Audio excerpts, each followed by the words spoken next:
Hei folk, og velkommen tilbake til denne stream til dem som er her allerede. La meg se, jeg klarte å krysse ut streamen min, ja, veldig bra. Yes, la meg se her. Ok, vi er live igjen. Nye uker, nye streams, I guess. Vi skal fortsette på Batman. Vi er over halvveis inn i spillet nå, på episode 4. Så ja, det er kun episode 4, og så en episode til igjen. Sesongfinalen i neste Batman-stream. Så er vi ferdig med det, og så er det jo sesong 2. Der har jeg bare spilt 3 episoder, tror jeg. Så på et visst punkt i sesong 2 i hvert fall, så vet jeg ikke hva som skjer. Så det blir spennende når vi kommer dit i hvert fall. Men det er nok kanskje en liten stund i hvert fall. Sameplay, velkommen til stream. Han sier first som vanlig. Men hvor stor achievement er det å være først? Hvis du ikke blir lenge på streamen i det hele tatt. I det store bildet. Kult å være først uansett, I guess. Nikolai Geta, velkommen til stream. Hvordan går det, folkens? Altså, play classic edition. Drikk G-fuel i dag, as per usual. Jeg prøver å bare drikke Bahama Mama så masse som mulig nå, fordi den her går legit ut på dato i april. Så jeg har ikke mange dager på meg. Sånn, jeg tror den burde være fin ganske lenge etter datoen går ut også. Men jeg bare liker ikke følelsen at man sakte og sikkert blir verre, liksom. Sånn, ok, nå er vi på en dato der det kan bare gå nedover, om det så sakte. Og om du så ikke merker det i starten. Og der er min tredje smak, liksom. Ever, og jeg har dritmange G-fuel-smaker, så det er lenge siden jeg kjøpte den her da. Jeg guess jeg bare randomly aldri kommer rundt til å liksom faktisk drikke den opp. Det er ikke masse igjen, men det er heller ikke lite igjen, så det er litt sånn. Anyway, by the way, så nettopp, eller jeg tror kanskje vi snakket om det for stream også, men ekstra relevant til i dag da, er jo at jeg nå har sett The Batman på kino. 3 dager nå, kom igjen. Hva mener du at du har vært først 3 dager på rad, eller hva tenker du på Sameplay? Anyway, det her er episode 4, Guardian of Gotham. Veldig tøft navn, om vi må si det selv. Bruce and Batman must forge new alliances and fight all rivals to protect the innocent and keep Gotham from descending into chaos. Okay, start episode 4. Yes.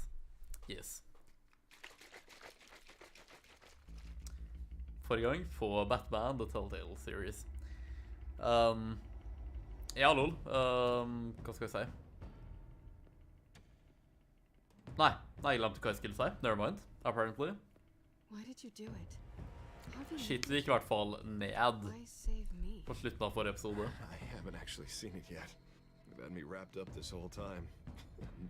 Men jeg har konsumert så masse Batman-content i det siste. Så nå har jeg bare fått sett... Vel, jeg har snakket om det allerede, med at jeg så ferdig Batman Forever og Batman Robin, dessverre. Men jeg har også noe frelset meg selv igjen med å sette Batman Begins i tillegg til de Batman da. Jeg rakk ikke å se alt før jeg skulle se den på kino. Så jeg skal se The Dark Knight og Rises av noen av DCU-filmene før jeg endelig er ferdig med Batman playthroughen min. Sauen spør, når kommer det en ny vlogg? I slutten av uka. Jeg skal prøve i hvert fall, jeg har begynt å redigere da, men jeg har over en time med råopptak. Fra det... Neste vlogg blir jo selve flyttevloggen, der jeg faktisk flyttet ut av huset mitt i Ålesund, og prosessen med det, og liksom veien ned til Oslo. Første gang jeg kjente leiligheten, masse juicy stuff der. Jeg har over liksom... over en time i hvert fall, med råklipp. Den blir of course ikke så lang i det hele tatt, men... yeah. Du bruker jo 5 uker på å redigere. Ja vel, jeg bruker fuckings 3 måneder hvis jeg vil. Sånn, det har vært veldig sexy om jeg klarte å redigere liksom, ferdig en vlogg på 2 dager og få den ut. Men jeg har så sinnssykt mange prosjekter å gjøre samtidig, og jeg prøver å streame nok liksom, og jeg jobber, og liksom jeg er sliten. Jeg har ikke tid til alt, sånn. Det går ikke fortere enn det her, så det er litt sånn, lol. Det er ikke det at jeg er treg engang, jeg bare har masse å gjøre liksom, så det er ingen annen vei rundt det. Jeg mener, det er litt lol, jeg har bodd der i sånn 3 uker nå. Først nå snart får jeg ut at this game series adapts to the choices you make. The story is tailored by how you play. Jeg har bodd der i cirka 3 uker, og først nå så har vloggen der jeg faktisk flyttet ut. Men sånn, det er litt leie, men som sagt da. Det er ikke fordi jeg velger å være treg, eller fordi jeg later eller noe. Jeg bare har ikke god tid. Så blir det sånn. Jeg mener det er ikke sånn at jeg liksom får betalt for det her, eller noe på en måte. Det er ikke sånn, hva skal jeg si? Det er frivillig, passionate arbeid. Så om jeg ikke alltid er sånn dritrask, så får det kan det bare være, altså. Hva skal jeg si? Nikolai Geta sier Batman and Robin-filmen ikke bra. Det den ikke, indeed. 2.6, den greier seg. Theo, velkommen til stream. Hello there. General Kenobi. Hva det bare faste tingen nå? Faste degree-tingen. Ok, altså, I guess Bruce bare ble innlagt på Arkham Asylum med tanke på at vi ble drugget av Ikke Whale i slutten av forrige stream. Eller forrige episode. Så fikk oss bare kind of freak ut, I guess. Vi får se hva som skjer, tror jeg, nå snart. Eller hva som skjedde. Pluss allerede masse ting som på en måte gir oss et overrikt, da. Så det var på en måte bare det som pushet det over kanten for oss. Og Vicky Vale, tydeligvis er skurken i det spillet her. Hun bare er Lady Arkham. Altså, personen vi fightet tidligere, som vi nå fant ut både en lady, og at noen er Lady Arkham. Og at hun står bak The Children of Arkham. Og så kan Discord stoppe å ta på sånn jævla drit at de automatisk stopper sånn streamer-mode, sånn at det står at de streamer på Discord-profilen min. Og så kan hvem som helst klikkes inn, liksom. Det er sånn, om du er her, om du finner det fra YouTube, om du finner det fra serveren min, ok, fair enough. Men jeg vil ikke at absolutt alle kontaktene mine skal få det frem sånn, hei, streamer, liksom. Det er ikke nødvendigvis sånn dårlige ting. Eller ikke bare kontakter meg, bare hvem enn ser på profilen min. Det er ikke nødvendigvis sånn dårlige ting, det er bare at de har ikke sagt ja til det her. Om ikke noen har de tatt på innstillinger sånn stopp og gjør det, jeg synes ikke det er greit. Hvis jeg vil ha på sånn jævla streamer-mode, så tar jeg det på selv. Holy shit. Så, hvor tar du det av? Jeg bare er ikke ok med det. De skal spørre meg om de skal ha det på. Enten der så er det ikke på. Jeg tar det på hvis jeg vil, liksom. Jeg føler meg så jævla voldtatt av det her. Hvorfor finnes ikke innstillinger der du tar det av?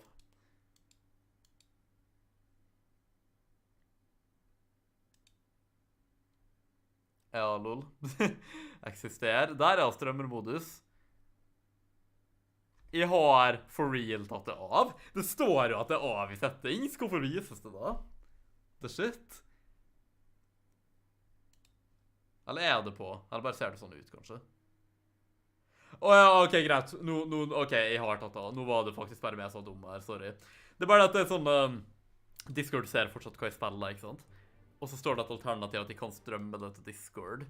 Men det er bare et alternativ, det betyr ikke at jeg faktisk gjorde det. Så, ok, lol, my bad. Hei, Darje, hvordan går det?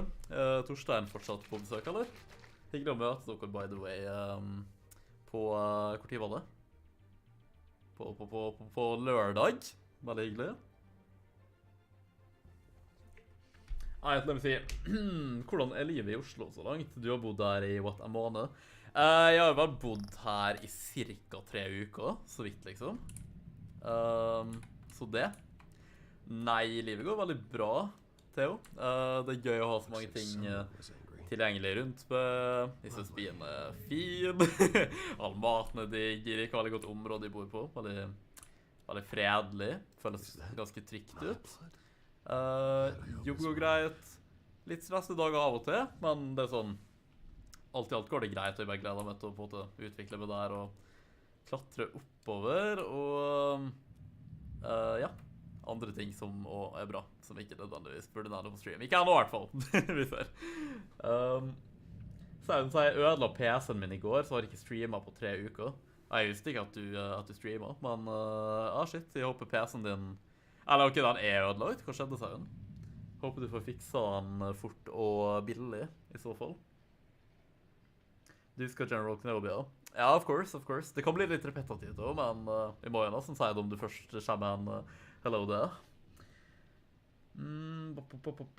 Theo sier også, hvis du hadde følt deg voldtatt, så hadde du sittet i hjørnet, kuttet pulsårene dine og helt G-fuel inn i blodårene.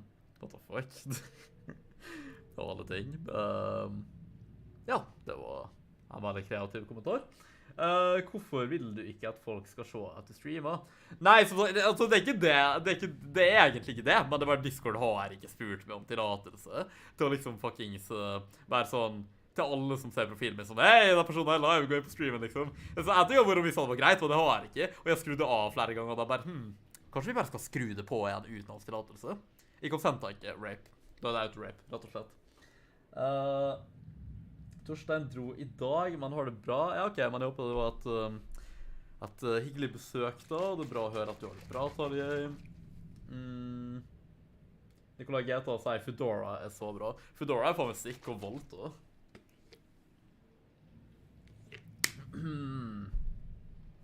Sauen sier, fikk det free, skjønner at noen som jobber, vet du, kjenner noen som jobber med å reparere PC. Ja, men det er jo nice da, i det veldig minste.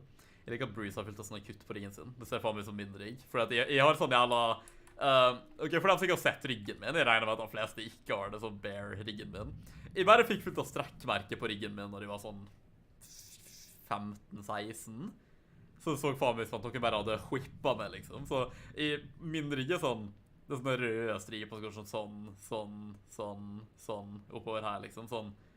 Ja, det ser faen meg som at jeg har blitt torturert. Jeg mener, de har blitt ganske bleik nå, og hva er det fedevekt da, men sånn ryggen min ser faen meg skadet ut, men det er på grunn av strekkverket da. Det kom bare sånn jævla plutselig en vakker dag, og det kom for å bli.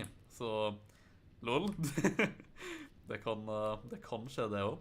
Er det noen andre med som har strekkmerke på ryggen sin? Eller sånn generelt?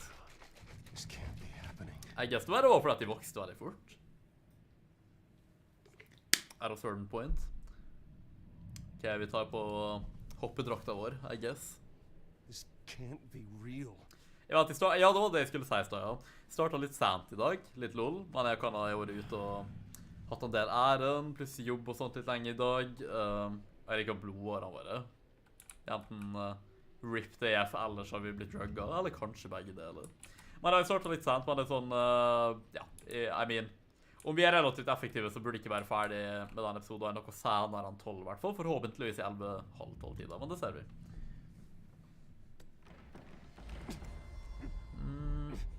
Jeg har strekkmerker overalt, sier jeg.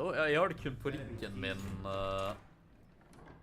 Ja, eller vet du hva, jeg fikk faktisk et nylig på innsiden av låret mitt alle plasser. Men foruten det, så er det ikke på ryggen. Så vidt jeg vet, i hvert fall. Hallo, hvorfor er jeg her? You can tell me why I'm in Arkham Asylum for a start. Ja, sant. Jeg vet ikke hva det har å gjøre med at jeg er rik da, men ok. Har du hørt om Will Smith før Nikolai GTA? Ja, men jeg skjønte ikke helt konteksten. Jeg bare kunne ikke bli boldret til å se der ordentlig. Eller Eskil sendte meg klippet i stad da, men... Yes, han duden på scenen som ikke egentlig vet hvem jeg lagde en vits om kona til Will Smith. Og så flirte han av det. Og så gikk han fra sånn... Han gikk så bipolar fra sånn 0 til 100 på 1 sekund, og bare plutselig ble sånn faktisk en pist, og bare gikk og smekket han, og begynte å rope og greier. Veldig snålt, veldig snålt. Du skulle nesten tro det var fake, men I don't know. Og så var det sånn jævla, altså... Men det var frekt sagt. Hva skulle jeg sagt? Ja, så bare Will Smith bare vann en sånn jævla award samme kvelden litt senere. Så etter at han hadde hatt sånn jævla break, da han hadde blitt sint og sånt, liksom, så måtte han bare stå og tale og sånn etter at han vann. Så virker sånn jævla awkward, awkward office moment egentlig. Jævla artig. Jeg føler det fake da, men I don't know. Jeg mener, de sensurerte det ikke mer, ikke da, men... Usikker. Ja, det her var da veldig koselig gjort av dem. Haha, hoppedrakta, jumpsuit. Of course, det var. Jeg kan starte å kjøre nå da. Sauen sier Foodora er ikke bra hvis man kjøper noe varm mat, så blir det kaldt før du rekker å få det. De er treige. Ikke i Oslo. I Ålesund var de kanskje litt treige. What the shit? Is it the Joker? Fordi de har nødt til å force han inn i alle Batman-historier som finnes. Vet du hva, jeg begynner å bli sint på deg. Hver gang det kommer et nytt Batman-spill, eller film, eller animert film, eller tegneserie, eller whatever. Og Jokeren er med. Jeg begynner å bli mer og mer sint, fordi de er så jævla avhengige av han. De er incapable av å bare fortelle en god Batman-historie, som kan stå på sine egne føtter, uten at de må ha med Jokeren. Det er sånn. Lager en amazing Batman-film med mange andre skurker, liksom, fordi Batman har noen av de beste skurkene i DC og tegneserier generelt. Som ikke Jokeren, men fortsatt også med skurker. Det er en dritbra historie som klarer mer enn fint å stå på sine egne bein. Og så bare forcer han min Jokeren i plottet, selv om han har ingenting å gjøre med den historien. I det hele tatt som bare fordi det er sånn, nei, vi kan ikke lage en Batman-ting uten Jokeren, det er umulig. Nei, stopp! Jeg elsker Jokeren, men det begynner faen med å bli nok. Stopp å force det, liksom. Ikke at det var så ille på det punktet når det spillet her kom ut, men bare sånn fucking generelt. Er det bare med? Men ja, i Ålesund kunne det kanskje skje, men ikke masse, men i Oslo så føler jeg faktisk at de er majestetisk raske å levere, altså. Så det, jeg tror ikke det skjedde bare med seg jeg kom hit, at det var liksom kaldt, nei. Har du bestilt masse fra det her, Seion? Kanskje det bare var et uheldig engangstilfelle? Theo sier, Nicolai Geta, ja, han dro til Chris Rock. Ja, jeg kan jo vet ikke hvem Chris Rock er, men jeg har hørt navnet, men liksom, ja. Tennessee, yo, velkommen til stream. Hei, Joker, haha, sier Theo. Aldri har problemer med Foodora selv. Nei, ikke egentlig heller. Eller jo, noen sånne rare ting, men det var ikke på det, og det var i Ålesund også, så liksom, Foodora er litt mer underdeveloped i Ålesund. Theo sier, ja, jeg elsker Joker, men jeg vil kun se han i filmen. I spillet burde det være... Nei, det er ikke det at det er sånn medie, sånn, enten er han i bare film eller bare spill eller whatever. Det er bare sånn fuckings generelt. Sånn, hvis server er store og bra, at han er med og sånn, og det er historie, der jo kan jeg med i tegneserien og sånn så selv, men jeg føler han bare må ha han med sånn bare fordi, liksom. Om han så hva en ikke adda noe til storyen, sånn... De bare gjør det fordi, ja, Joker er en populær karakter, haha, liksom, det er sånn... Stå på force, det. Jeg har aldri prøvd Foodora, sier Theo. Har de ikke Foodora i Juanesla? Jeg forstår. Thanks, I guess. Så I guess Bruce ikke vet hvem Jokeren er i det spillet. Jeg skjønner ikke hvordan han kom inn hit da, for at han er en pasient her, liksom. Så... What is going on? Patient. It's like I told you, doctor. These creeps were attacking the new guy. Jeg vet ikke om jeg liker stemmen til Jokeren i Telltale, Batman. Han er litt rar her, egentlig, altogether. Nå skal jeg dømme ut fra det jeg ser da, fordi han nettopp har blitt introdusert, men fra det jeg husker fra min forrige playthrough. Is that really what happened? Go on, tell her. Jeg vet, nå hørte ikke hva faen han sa, lol. To sek. Han sa altså... La meg se.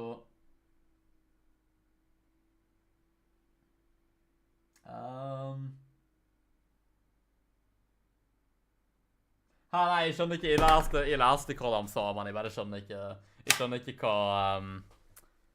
skjønner fortsatt ikke hva de sier. Lol, vent da. Du skulle tro du bare ikke kunne engelsk eller noe, men sånn. Jeg skjønner hva de sier, jeg skjønner ordene de sier, men jeg skjønner ikke, de gir ikke mening. Vent da, thank you, I appreciate the help, you're welcome, sier Jokeren. Bla bla bla. Ok.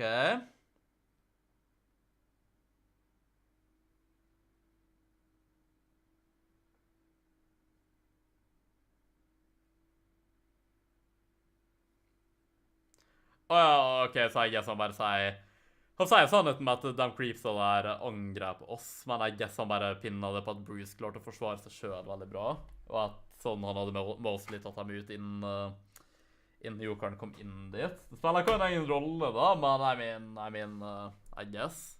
Det er ikke en direkte løgn akkurat heller, det var litt rar ting der, og gjør en big deal også. Men, det var så blur, kan jeg jo si. Det var litt trulle det. They will remember that. Seems like you could have experienced another psychotic episode. Jaha, lol.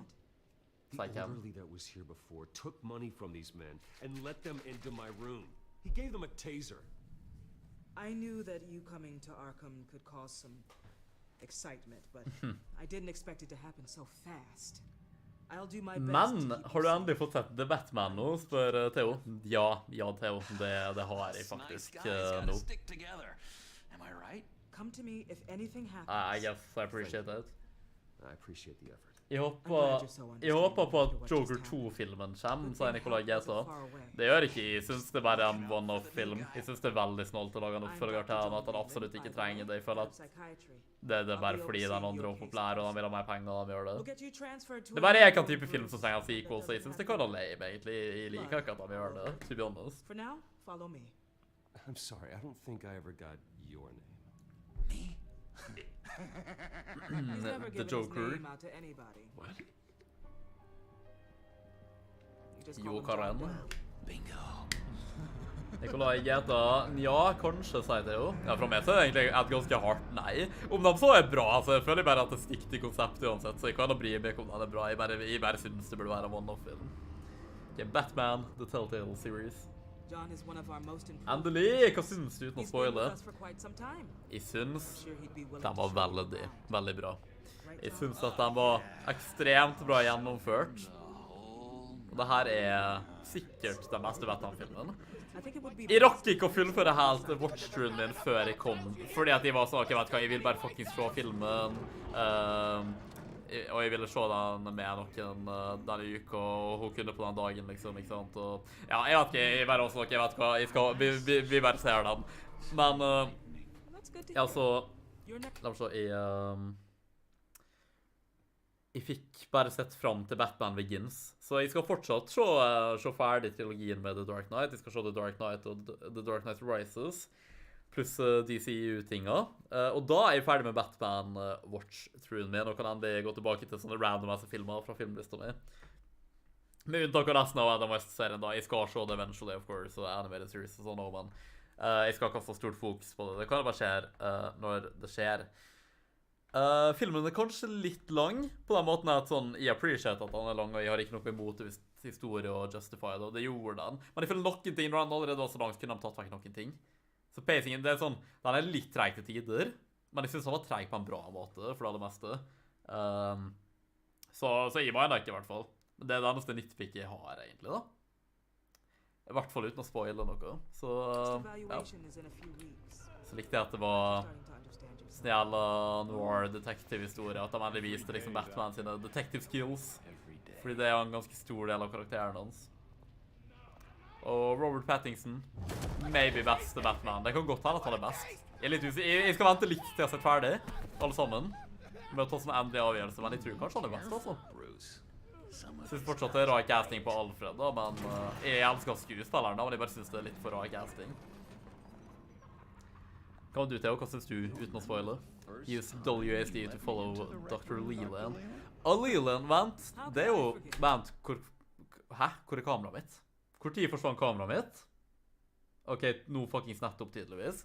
Ja, nei, jeg har noe lyst til å forklare til meg hvorfor kameraet mitt forsvant. Fordi jeg vet ikke hvorfor. What the fuck? La meg alt ut og spille her. Så...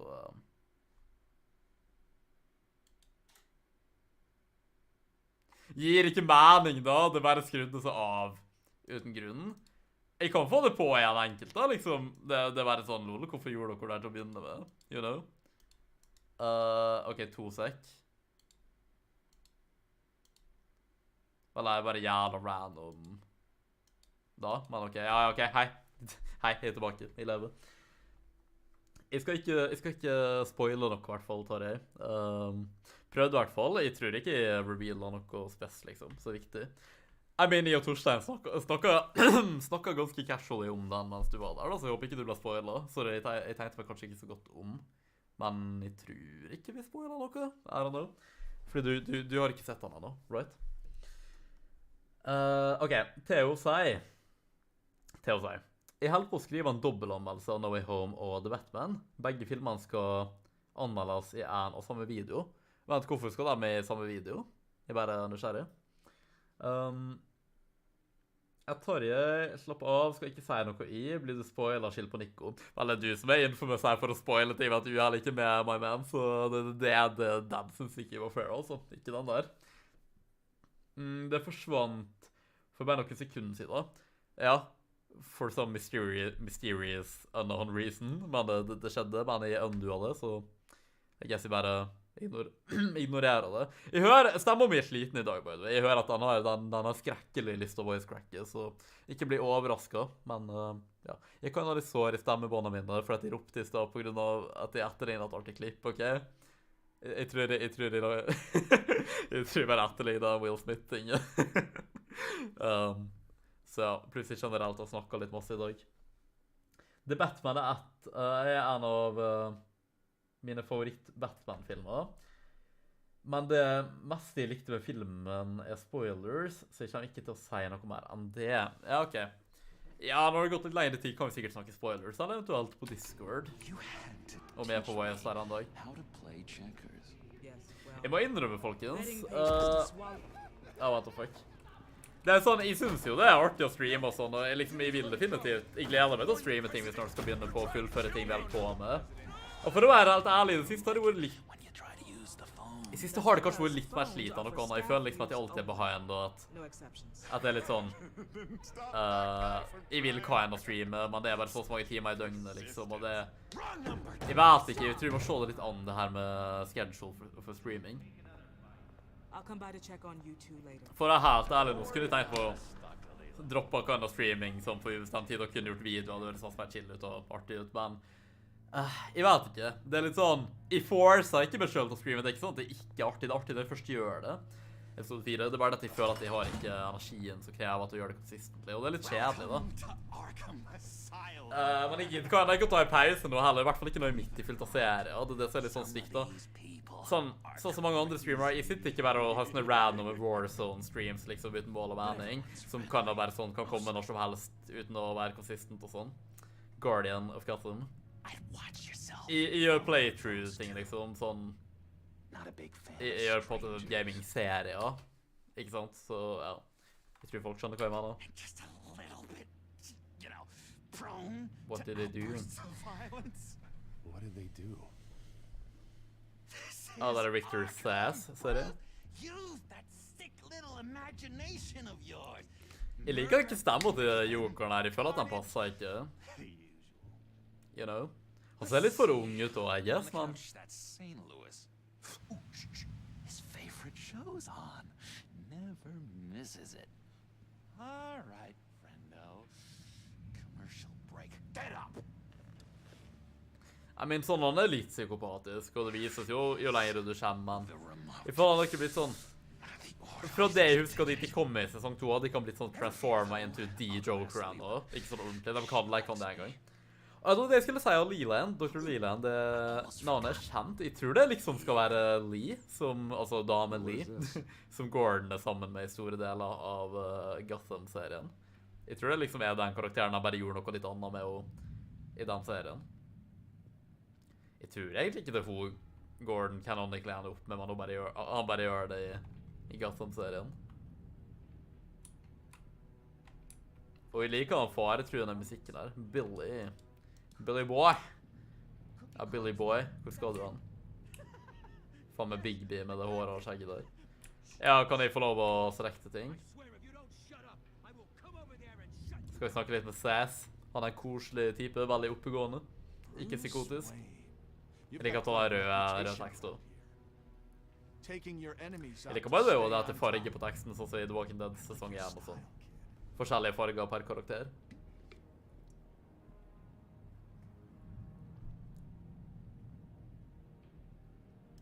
Det var så vi også først. Well, this one was a homeless guy trapped in a hopeless life.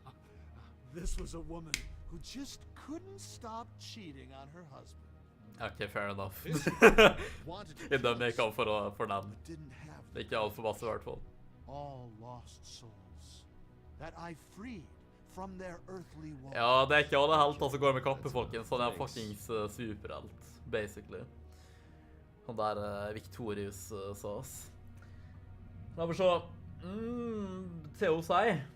Grunnen til at jeg anmelder dem to i en video er fordi begge filmene er to gigantiske filmer for begge karakterer. No Way Home var et stort event, og The Batman var generelt en amazing film. Sass er en fucking superhero. Han er det. Han er en større helt enn Bruce nok en gang kan bli, egentlig. Rett og slett. What do you want? What do you want? What do you know about John? Eller John. I guess you kan bare kalle seg for John Doe her. A lot of folks are scared of him. Yeah. Jeg tror han er vist i Same det. reason folks are scared of tornadoes. Nei, men, alright though, alright. Det er ikke det litt lang video, though. Not speaking as a professional, I find his work a bit sloppy. But he's certainly enthusiastic, I'll give him that much. What's that? What's that? Not polite at all. Ja, jeg tror ikke jeg spør han om nøkkelen, han bare virker ikke så pålitelig tid på å gjøre det med. Orderly, give key. I think the fuck not, man, okay? Sorry, I can't talk right now. Gotta keep my eye on this guy. Hvem eller hva skal det, liksom? Eller det er den tingen vi får etter tidligere som Batman? Jeg vet ikke hva slags karakter det skal da. Skal det liksom være Solomon Grundy eller noe? Tror jeg egentlig ikke det. Ja, right. Just let him be. Det er bra å se litt oppfølging på folka i Bank of Batman. Det er flott. You missed me? I missed you. Hyggelig. However, the threat remains. Ah, The Harvey. children of Arkham are still out there, and I will not rest until these streets are safe and firmly under my control. G-filmen, den er ikke like kald som jeg ville prefere. Det er den ikke. Rett og slett. Kevin Letewski, jeg guess jeg bare prøver før jeg snakker med Jokeren. Jeg kommer ikke til å kalle han John Doe noe særlig, jeg bare gidder ikke. Jeg kan ikke bli bothered. Harvey, you son of a bitch, sier Theo.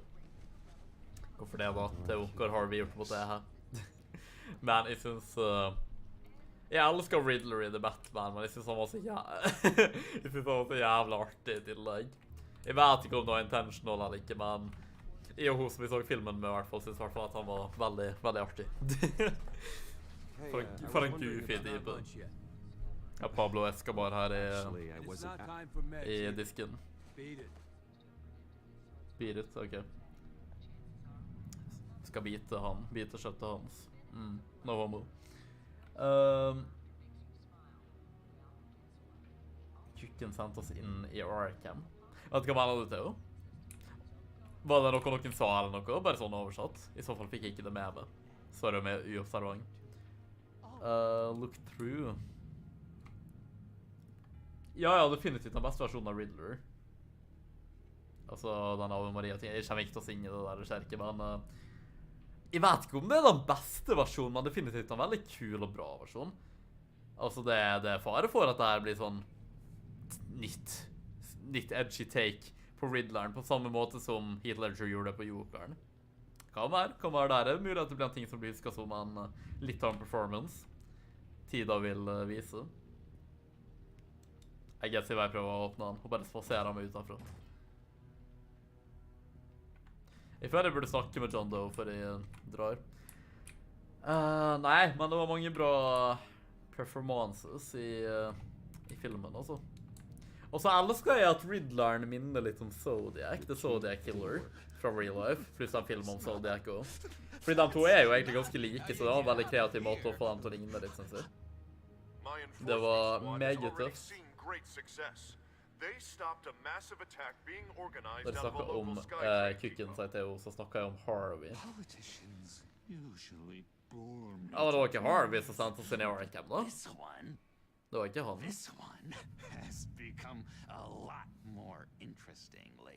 Det var vel bare Lady Arkham, Vicky Vale. Jeg liker at du ser Bruce har begynt å få litt skjegg her, fordi han har vært i Arkham et par dager. Eller hvor han lenge.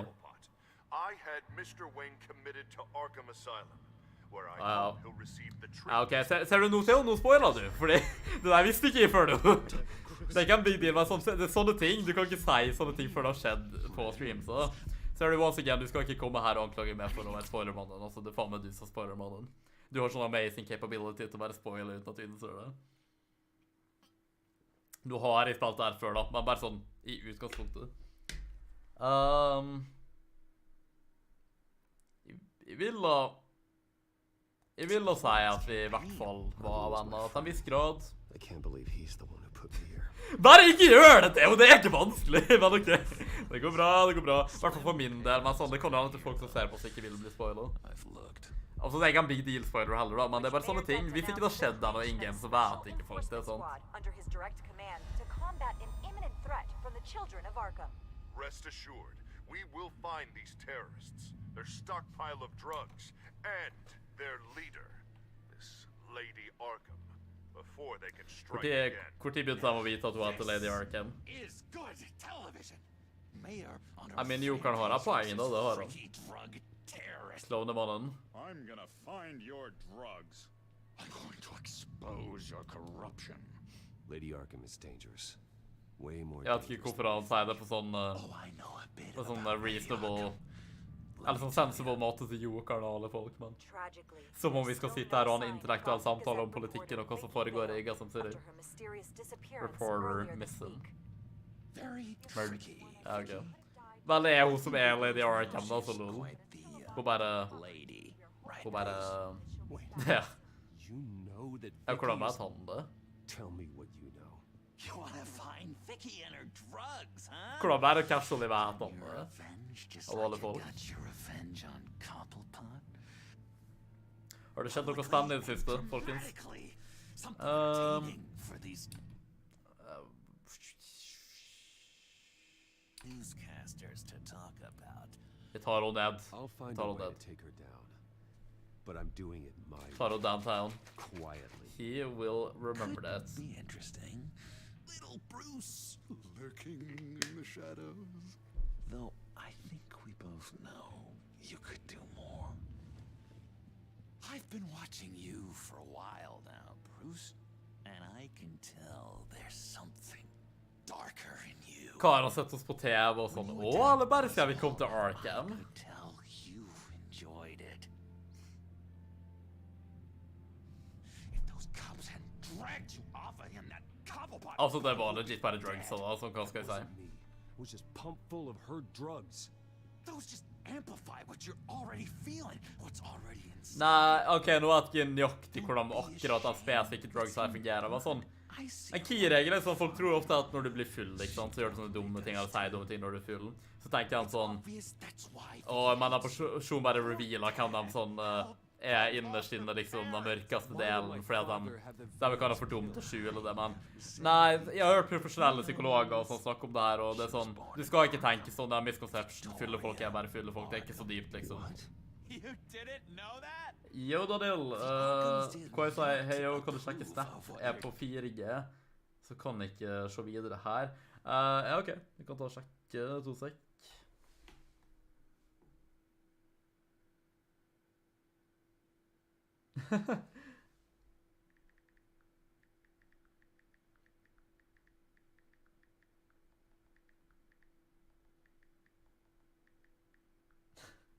Ok, jeg svarte det nå, Daniel. Så... Jeg skal bare se hva han svarer tilbake.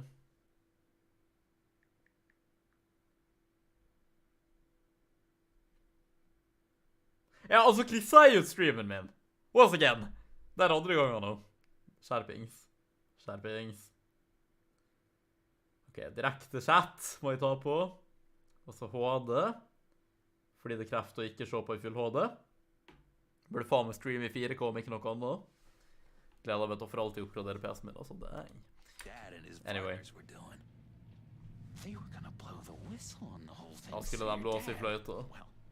Arne Per approves. Her parents murdered, Arne leaving Per. her with an unquenchable thirst for Unquenchable, var det det han sa? Surely you can relate. Tragedy can drive people to do some pretty dark stuff. I'm not like her. I don't need vengeance. Meanwhile, the Batman. A vengeance! Then you're Ok, den versjonen her ser ikke mye vengeance, ikke på den måten. You and Vicky are both dark souls, and now you're heading on a collision course towards each other. That's gonna be fantastic. You see, I know what you really Og jeg elsker det Batman-teamet, det er faktisk så tøft. and that's why I Det er musikken er så helsiges intimiderende. But you're not gonna do anything while you're stuck in here. Nei, det er sant. Jeg kan ikke gjøre så masse, nei. I vote True. we get you out. How hard can it be? By the way, den nye dressen min kom endelig. Brains always Let me know, keep noen vil se on. bilder, altså. Oh, Ja, men den kom endelig. Well, sure. Etter but there's langt no om lenge. phone I can- Jeg var kjøpt en slips i dag også, svart slips. Eller så kan jeg ha svart i hvert fall. Det er teknisk sett mørke grå, eller noe til det punktet der det ser svart ut, men ja. Get out of here. Jeg bare har ikke hatt sånn svart slips av alle... Jeg har mange slips, men ikke akkurat det. Og det er sånn basic ting jeg bare burde ha i en viss kvalitet. Den svarte jeg har er bare sånne stygge skinny ties, liksom. Så den bare basically bruker jeg ikke uansett. La meg se. But what's one favor? Jeg mener, jeg kan jo tvile, da. I'm not doing any favors for you, John. Pluss alle sikkert bare gale, uansett. We were getting along. Vel, jeg kan ikke bare love ting til psykopater i Arkham senest på We det. can keep working on our Hva skal jeg si? friendship when we meet again, can't we? I mean, ok. I'm gonna make a distraction to Jo, get the Kilmannen. guards away from that Veldig hyggelig det da, for all del, men... is up to you. Ja, Make that fordi neste helg så skal jeg på sånn der jævla awardshow faktisk i sammenheng med jobben min. Og det er sånn galla-tema. Så folk skal gå i dress og smoking og sånne ting. Så skal jeg gå opp med den nye smeksige dressen min og det sorte slipset. Så tror jeg det blir nice. Jeg kjøpte en ny hvit skjorte som er ganske fresh, fordi at jeg har ikke nok hvite skjorter. Og den er litt sånn slapp på sånn, ja, det er vi har. Så jeg tror det blir nice. Jeg gleder meg til å gå med det. Trenger ikke å spørre meg 2 ganger i hvert fall om å gå i en dress, liksom. Det er sånn, say no more, jeg gjør det. Til å si, by the way, har du sett den multi-retarda anmeldelsen til Ben Shapiro av The Batman? Han er så inkompetent når det gjelder filmer. Jeg så noe om at Ben Shapiro tweetet at The Batman bare suger, eller noe sånt. Jeg var ikke sikker på om det var kødd eller ikke, da, men... Hvorfor liker han ikke The Batman? Hvis det går an å si det uten å spoile. Sjefen min likte faktisk heller ikke The Batman, og han var skikkelig hypa. Han bare kom neste dag og var sånn, The Batman suger, det der var jævla kjedelig, og skuespillet var dårlig, og... Ja. Jeg var sånn, jeg tror ikke at jeg var enig, altså, for alt virket veldig lovende, og kunne hørt bra ting, og jeg måtte nok være uenig, da, for jeg likte han veldig godt.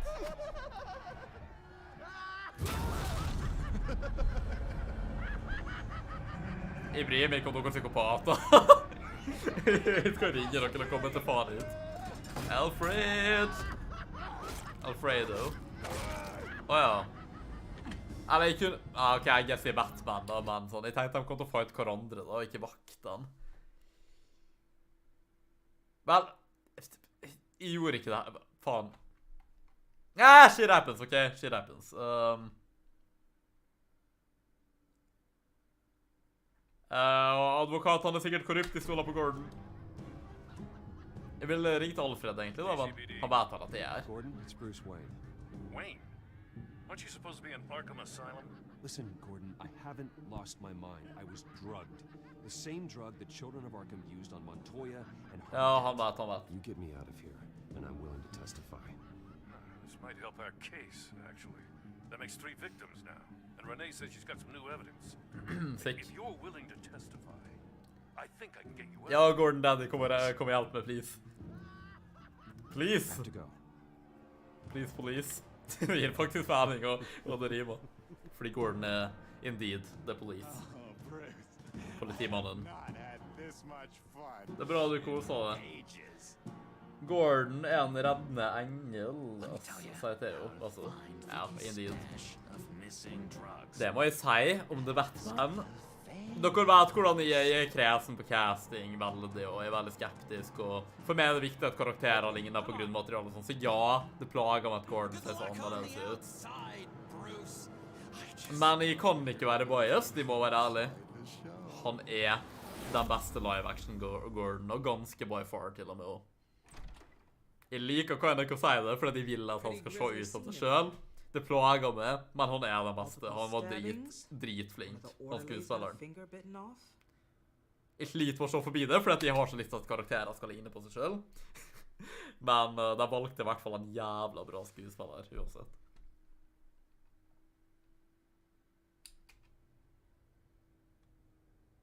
If you're looking for who to blame, maybe start with the mirror, because you're the one that left violent psychotics unattended. True and real. Dr. Leland will remember but that this. does not give you the freedom to criticize me or this facility in that way. Because from my perspective, my patients were fine until you went into that rec room. Gå og bli sammen med Gordon igjen. Han datet henne når han ikke hadde bart, når han var så ung. I Gotham-serien. Jeg digger Jeffrey Wright som Gordon, liker Gary Oldman et hakk bedre da. Jeg liker Gary Oldman, ja, men nå har jeg bare sett Batman Begins nylig da, av Alfred, ja, sikkert. Men jeg synes han er litt for... jeg liker han, Men jeg synes han burde være litt mer buff, og litt mer sånn rough, om du skjønner. Litt sånn hard-ass. Men jeg føler liksom at han i Nolan-filmene er mer sånn Ned Flanders. Han er litt for sånn snill og svinkel på det. Han ser litt trailer som Flanders fra The Simpsons. But it's just avoiding the problem. What happened with those men in your room? The riot with Zaz? You clearly need help, Bruce. Nei. He needs extensive evaluation, treatment. Nei, det er absolutt ikke. You know it isn't safe for me here. Look at what happened today. That won't be the last time. Hva skjer med planen nå til Bruce faktisk Bruce? Bare rinker seg som søren. Så var han min til og med. Hva fikk Gordon oss ut? Var det det som skjedde nå? Jeg bare hører jokeren i bakgrunnen, bare flire. Hyggelig. Koselikt. Yes. I will see you on the outside, Bruce. I can't. Hvorfor er han så obsessed med meg? Det er så rart.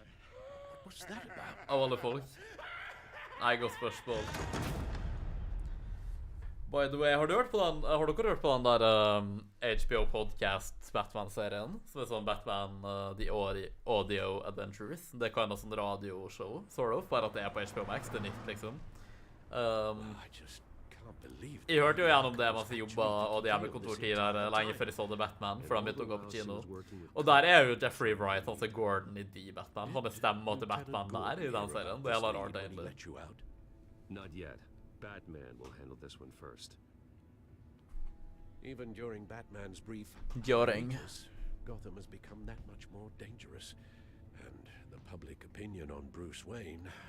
Og bare det er en ting jeg merker, nå håper jeg at jeg ikke spoiler for dere her, da, så lukker deres ører små litt grann, i noen få sekunder, 30 sekunder maks. Om det er kanskje en spoiler, men Theo, tenkte du over at det faktisk var var det veldig med, eller tok de en del inspirasjon fra Telltale Batman-serien, faktisk? I de Batman-filmene. Jeg følte at det skjedde en del sånne plottlikheter på en måte, og det var executet ganske likt også. Så det var veldig kult, egentlig. Jeg kunne nevnt et eksempel, men jeg vil ikke gå alt for masse inn på spoiler-territoriet, men jeg følte at de tok noen ting derfra, da. Selv om Telltale-serien tar det sikkert fra andre ting igjen, da, men ja, I don't know. Det var litt kult, faktisk. I hvert fall med tanke på at jeg har spilt her så nylig også, da. Før jeg så den.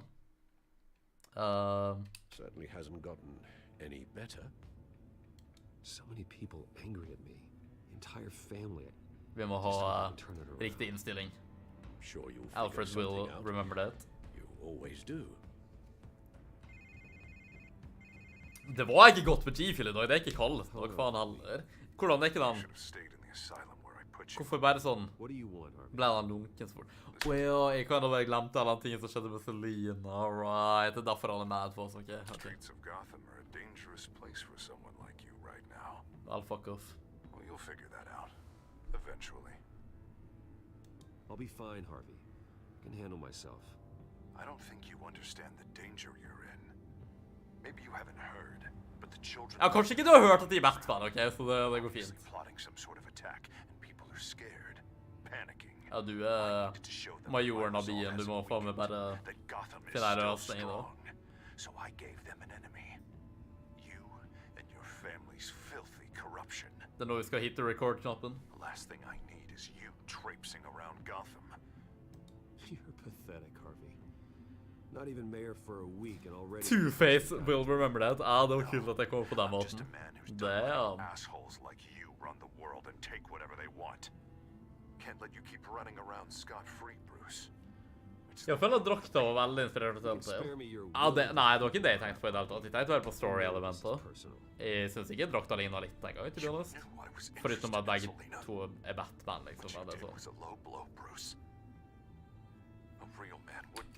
Jeg vet, han har kønnet rett. Faen! Han har kønnet rett. Men han overreagerte. Og det han gjorde fortsatt verre enn det vi. Men han har kønnet rett i utgangspunktet. Jeg mener, jeg ville ikke gjort sånn som Bruce. Jeg ville ikke execute det sånn. Jeg vet ikke.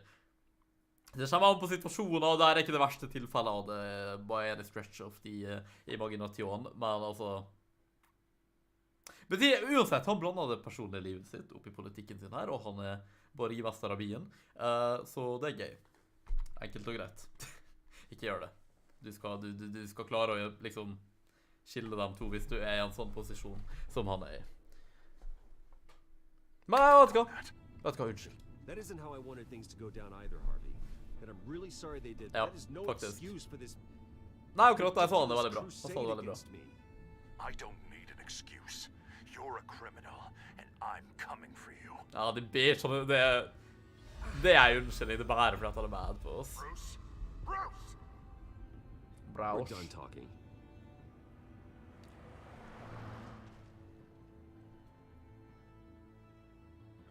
Theo sier, for fuck's sake, det var ikke Bruce som gjorde all dritten. Vent da, det er som om vi hvite fortjener å bli forhatt fordi foreldrene våre var sista. Det er køkkete logikk. Ja, det er faktisk ganske køkkete logikk. Jeg mener sånn, det er ikke sånn i Norge engang, og det er mest i Amerika liksom, at sånn, det er garantert at ancestoren din var liksom probably veldig racist. Jeg mener at folk bare generelt var masse racist før da, men jeg føler det var alle liksom. Generelt. Nei, ja, Bruce er ikke ansvarlig for det foreldrene hans gjorde, eller noen for der han i familien hans, og ja, på samme måte. Det er egentlig ganske grei sammenligning. Folk er ansvarlig for det de selv gjør, liksom. Det er sånn, det de personlig gjør. Sånn, du er ikke foreldre dine, du er ikke folk som bare ser ut som det. Nødvendigvis, i hvert fall. I hvert fall ikke med mindre du velger å det. Eller blir veldig påvirket av andre, liksom. Men igjen, sånn, om du blir påvirket på et visst punkt, så tar du valgene dine selv, og det er sånn, jeg vet ikke, kan folk please begynne å forstå hva den svaret er for noe? Jeg føler det er mange som struggler med konseptet, og så er liksom, og bare sånn, bare vasker det ut til det punktet der det blir kind of ridiculous, liksom. Med hvem som er ansvarlig for hva som. Jeg føler det på veldig individuell basis, da. Jeg liker å tro at folk er veldig ansvarlige for hva de selv gjør, og se på folk som individ, og at de har en viss capability til å liksom sånn, gjøre det som er rett selv, uansett hva som påvirkning de får. Noen er mer heldige enn andre på det punktet, men ja, jeg vet ikke. Nikolai Winther tror på folk. Jeg har tiltro på at folk klarer å ta gode valg selv, og disiplinere seg selv til å bli bedre mennesker, hvis de virkelig vil. Det tror jeg. Ergo de er ansvarlig for det de selv gjør. Jo, du kan ikke bare klandre alle andre for dine feil og sånne ting, liksom. Sånn. Noen ganger selv, men ikke alltid. Liten mini-rant. The hell you are. Jeg skal ikke se opp av andre alternativ en gang, det er jævla artig. The only way you're searching this car is with two Jeg er fortsatt drugged. Oh, I don't think that would be a good idea. Ja, folk har sikkert korrupte uansett, så. Ja, nå hørte jeg at kameraet mitt skrudde seg av her. Og by the way, hvor lenge har det vært sånne jævla linjer på siden der? Nei, det har ikke det. Det var bare at... Ja, ok, once again, hvorfor skrur kameraet mitt seg av min stream? Er det bare sånn i dag-ting? Er det nye metaen? Eller kameraet mitt av generelt? Vent, 2 sekunder, la meg bare gå og sjekke ut det her. The hell?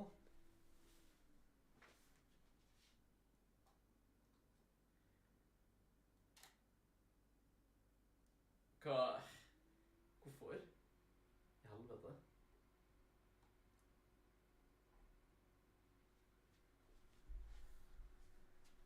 Vel, kameraet mitt oppfører seg certainly bare veldig rart i dag. Jeg vet ikke hva jeg skal si en gang. Det er bare sånn, det er bare snålt, rett og slett. Ja, nå får jeg ikke lov til å skru det på igjen en gang. Ja, jo, det bare kom på automatisk. What the heck?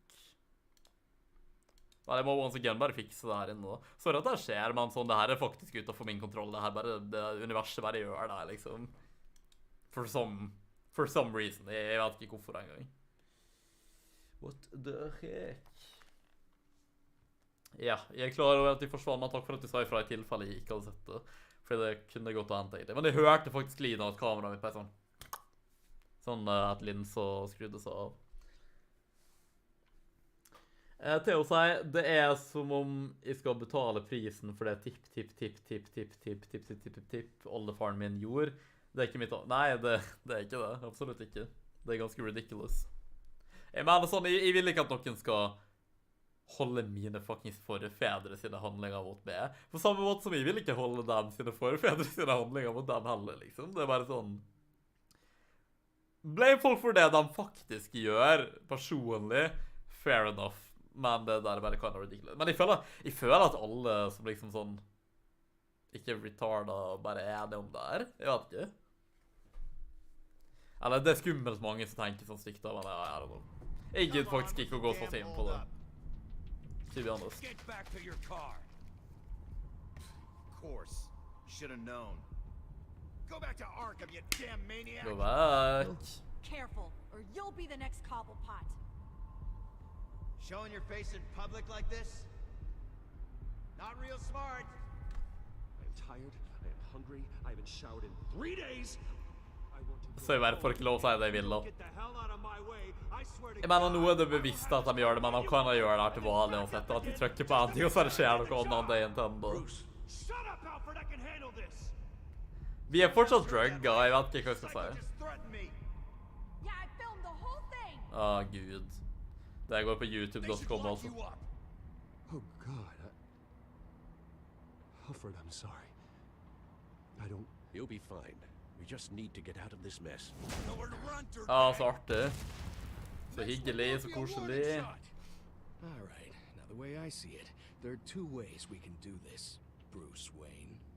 Either I let these people at you and see how you handle mob justice, or you could make a little donation to me and my boys to help us stay well-funded, And well-armed? What the hell. What do you say?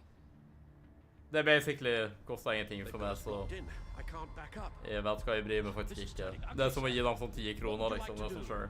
Bruce er sånn ridiculously rik, det går faktisk Gonna fint. make him happy. Hey, he's the problem, not us. Here. It's everything I have. Okay. Sure, that'll work. Whatever, det er sånn det spiller faktisk ikke en rolle for meg. Det betyr ikke noe engang, det er bare sånn, whatever. Take it up with City Hall.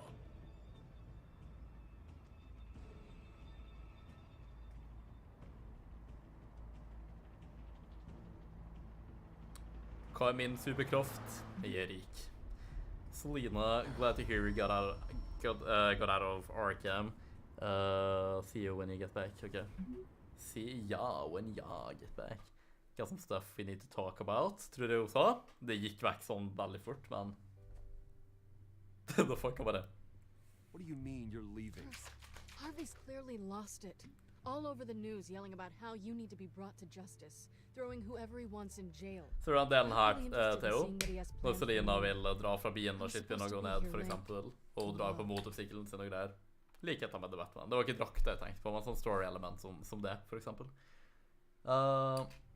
Does this look like laying low to you? So you're just gonna leave me alone here to deal with him? Hva er det That's right. litt spitchete å Don't gjøre? you get it, Bruce? På en måte at Harvey hun er en catching pis, you in altså. my apartment drove him completely around the bend. Ja, So sånn. you're saying you think his breakdown is our fault? Yeah? I Don't mean, get me wrong, Bruce. ja og That nei. was a lot of fun, but not worth dying for. Vel, er det dårlig innstilling i certainly villig til å dø for det. You understand, don't you? I guess. Du gjør som du vil. I understand. I don't like it, but I understand. Basically. Thank you. Basically. I appreciate that. But boy, are those puppy dog eyes breaking my heart right now. Ok, nei, jeg vet ikke null folk som ser på, så... Jeg tolererer det en ganske stor del av tiden, men det bare er ikke sånt, liksom. Som enten funker view-counteren min, eller så gjør den ikke det. Det er folk i chatten, det er ikke null folk som ser på. Så da har jeg den ikke på, da. Hvis han bare skal sitte her oppe i hjørnet og ligge til meg. So where are you gonna go? Men fail. I've got some other business I need to take care of. Jeg mener, det er ikke mange her for sure, det er en rolig stream, eller sånn. Look at yourself, Bruce. Det er bare OCD, det er sånn stor rett eller ikke stå i det hele tatt. You know? Or the children of Arkham, for that matter. Of course. That's my car. Det blir godt å sove i kveld. Jeg har i hvert fall spist ferdig da, som jeg spiste liksom etter jobb når jeg var ute og skaffet noen ting, så... Good luck with Egentlig sånn at jeg bare skulle kunne komme hjem og bare gå live og ikke tenke på at sånn, jeg må spise senere i tillegg til at det blir sant. Jeg spiste saklige mengder med chilling på fly chicken, og det var veldig godt. Veldig, veldig godt. Men jeg satt og spiste i dag, og jeg bare fikk sånn realization, jeg bare sånn, jeg hater Ålesund. Jeg hater Ålesund, rett og slett. Det bare synker inn i meg. at jeg har blitt robba for all den sexy maten her hele mitt liv i Ålesund, fordi det er ikke en dritt der. Så folk dere bastards fra Oslo vet ikke hvor heldig og blest dere er med all den maten her, alle ting har sett tilgjengelig. Så deg skal aldri flytte tilbake til Ålesund, altså det skjer ikke. Jeg elsker å få masse shit der. Nei, i Ålesund så spiste vi den jævla Burger Kingen vår. Det var det mest fancy vi hadde. Og så gikk vi tilbake til å gjøre hva slags kjedelig fucking dritt vi holdt på med i byen før det. No more. Vi bor i Oslo nå. Det er gøy å bo i Oslo. Vi skal bli her til dør. Ok, jeg vet ikke om det da. Men poenget er at det er ganske awesome å bo her. Jeg bare innser at jeg visste ikke hva det før da, men Ålesund er bare enda mer lame nå, liksom. Don't get me wrong, jeg liker byen på mange måter, men sånn, det søren, det er kjedelig der. Og lite shit tilgjengelig. By the way, hva tenker du om Zoe Kravitz sin Catwoman? Hun er nok definitivt den beste Catwoman i live action. Igjen, jeg skal se ting opp igjen. Ferdig, før jeg uttaler meg sånn egentlig, men basically, ja, hun er den beste. Det er fortsatt... Men jeg tror det kan utvikle så i filmene, så jeg tror det kan gå bra. På en måte, hun var litt seriøs, kanskje? På en måte, og til og med når hun var karismatisk, var litt seriøs, så... Jeg ville likt å se der hun blir litt mer sånn med sånn snarky playfulness, som du skjønner, at hun blir litt mer cocky og sånne ting, på en måte. Men jeg tror det bare var fordi at akkurat situasjonen i den filmen der så ga det mening at det var sånn, men...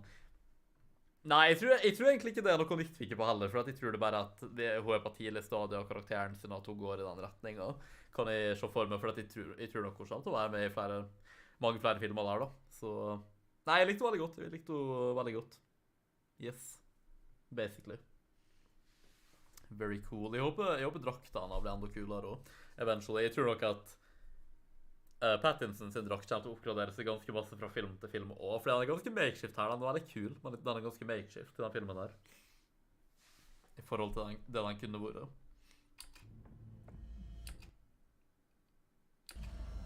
Then help me. Feels like the whole damn cave is coming down around me. Hva du da, Theo? Hva synes du om Catwoman? Alfred will remember that. You're right. Let's just focus on getting my head clear. Telltale hadde den litt sarkastiske charmen, men hun har den seriøse siden også. Sammen med Bruce, han er bare deprimert milliardær i den filmen der. Håper han blir den viktige playboyen i den maste. Han er ikke så veldig masse playboy egentlig da, og sånn når han er det, så det er bare maske hans på en måte når han keeping up appearances på en måte, når han ikke er Batman, men sånn når han er Bruce i private eller når han er Batman, så er han jo ikke sånn playboy-feel liksom. Som er sånn snarky og sånn. Men ja, jeg tror det er sånn i den filmen der så har ikke Bruce lært seg den fasaden like godt på en måte da. Så han kan da bare sånn depressed og sånt. Jeg mener det gir mening da, sånn Batman er sånn fucking emo liksom, har alltid vært det sånn, ja. Men jeg tror han kommer til å bli flinkere til å holde fasaden bedre. Fordi i den filmen, nå spoiler jeg kanskje litt her da, så håper ingen som bryr seg hører på, men jeg tror han bare bryr seg ikke om å holde opp appearances eller noe i den filmen. Han vil bare være ute og være Batman og bryr seg ikke hva folk tenker om Bruce Wayne, liksom. Det er ikke det som er purpose hans. Som er ganske true til karakteren det også, men han er bare på år 2, liksom. Vi vet jo hvordan han klarer å adapte seg til hvert. Ja, men håper han blir mer developed i 2-3. Ja, jo, for han var litt sånn i hver scene, liksom bare sånn, ja. Det ble litt flatt på en måte, selv om det var veldig amazingly performed samtidig. Jeg skal ikke klage på det, liksom, men det ble litt repetitivt, så det gir mening, men jeg håper karakteren hans utvikler seg litt, ja, men det tror jeg nok at han gjør. En god del, og jeg føler han utvikler seg masse som Batman i den filmen her, så han kommer til å utvikle seg mer som Bruce kanskje neste år, da, i tillegg. Men la oss se på ting her, det er alltid interessant. Ja, det er ingen noe for meg alt oppgradert, da, fuck. Vent, hva er nytt?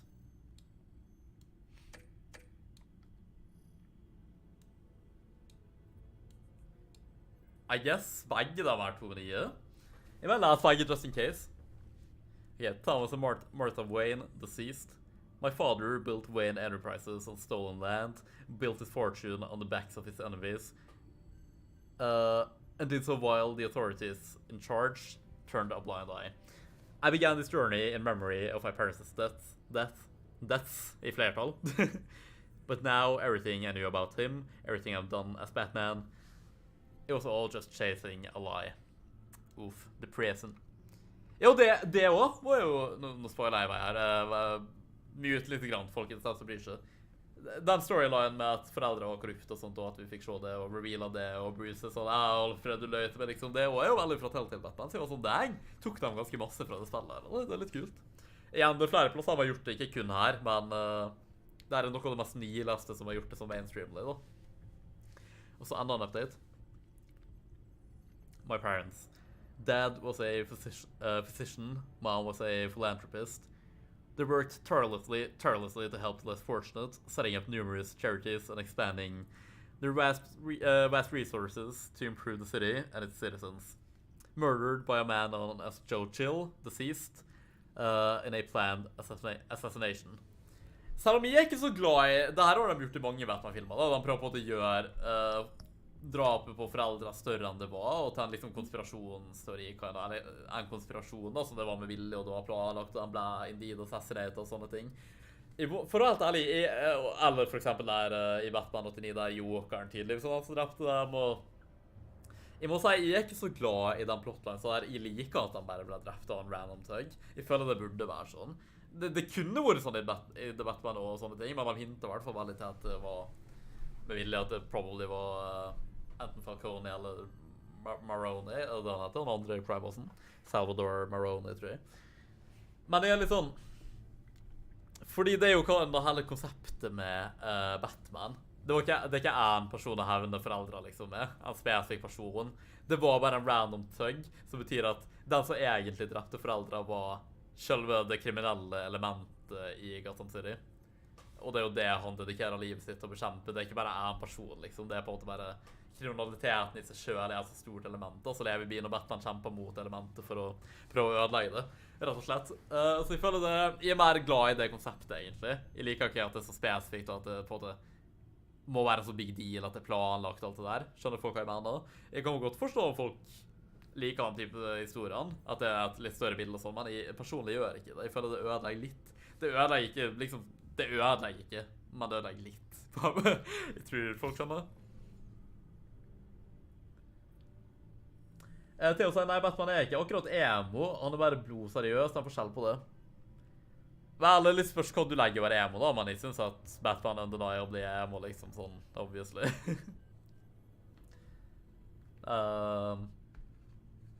Jeg mener det er ikke bare at han bare er en random fyr som bare er seriøs, bare sånn fordi liksom, han er jo emo, han er jo drittrist, liksom, han er jo ødelagt på innsiden, han er åpenbart veldig forstyrret og traumatisert på grunn av at han pusher seg selv til å gjøre det han gjør, liksom, og han kom seg liksom aldri ut av den bakgata da foreldre døde, ikke sant? Han er definitivt emo, dessverre. Ikke sånn edgy emo som går og kutter seg selv, liksom, og går med sånne jævla eyeliner. Så han må faktisk gjøre det i filmen da, men det er jo bare fordi når han har på maske, og alle Batman-versjonene gjør det, de bare viste det i den filmen. Ikke sånn emo på den måten, men du skjønner hva jeg mener, tror jeg. Til å si, og ja, når du sier det, så har Telltale-spillet inspirert The Batman og alt sjukt. Ja, jeg tror i hvert fall det der de har det fra. Du skulle trodd det. Jeg ble litt overrasket over det, men det var kult å se. Til å si, jeg liker at Joker drepte Batmans foreldre. Det forsterker bondet deres, og det gir Batman en grunn til å komplett hate Joker. Så jeg ser ikke noe galt med at han tistet litt om på det. Nei, det er det på grunn av det jeg sa, basically. Pluss at det er alt for random og sannsynlig. Jeg bare kjøper det ikke, jeg bare sånn, kom an, liksom. Det er sånn... Det blir nesten litt goofy på en måte, fordi at det er så usannsynlig. Pluss at de har annen mer enn nok rundt å hate Jokeren fra før, og bondet deres er sterkt, og det burde ikke... Det trenger ikke å gå tilbake til fortiden for å fortjene den statusen det har. Det er mer enn noe annet content der. Pluss at Jokeren dreper jo familiemedlemmer av Bruce, sånn sett. Han dreper... Men ok, han blir resurrected da, men i hvert fall i mange år. Så vidt Bruce vet, så har jo Jokeren drept Jason Todd, liksom. En av Robins og tusenvis av andre randome folk, liksom. Skadet mange folk. Han paralyserte Barbara, liksom, så ikke hun kunne gå alene. Så Batgirl måtte bli til Oracle.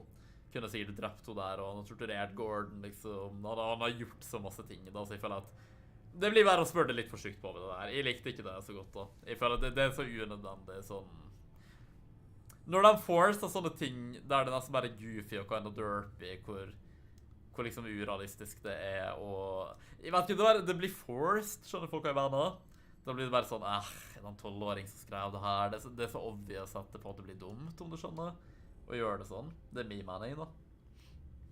Ok.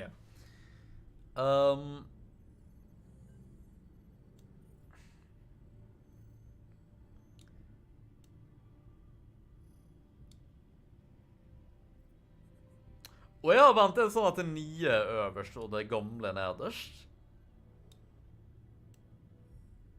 Jeg tror faktisk... Kan stemme om jeg ikke. Jeg tror faktisk det. Ok, Alfred Pennyworth, Wayne Family Butler. Da lærte jeg bare det øverste.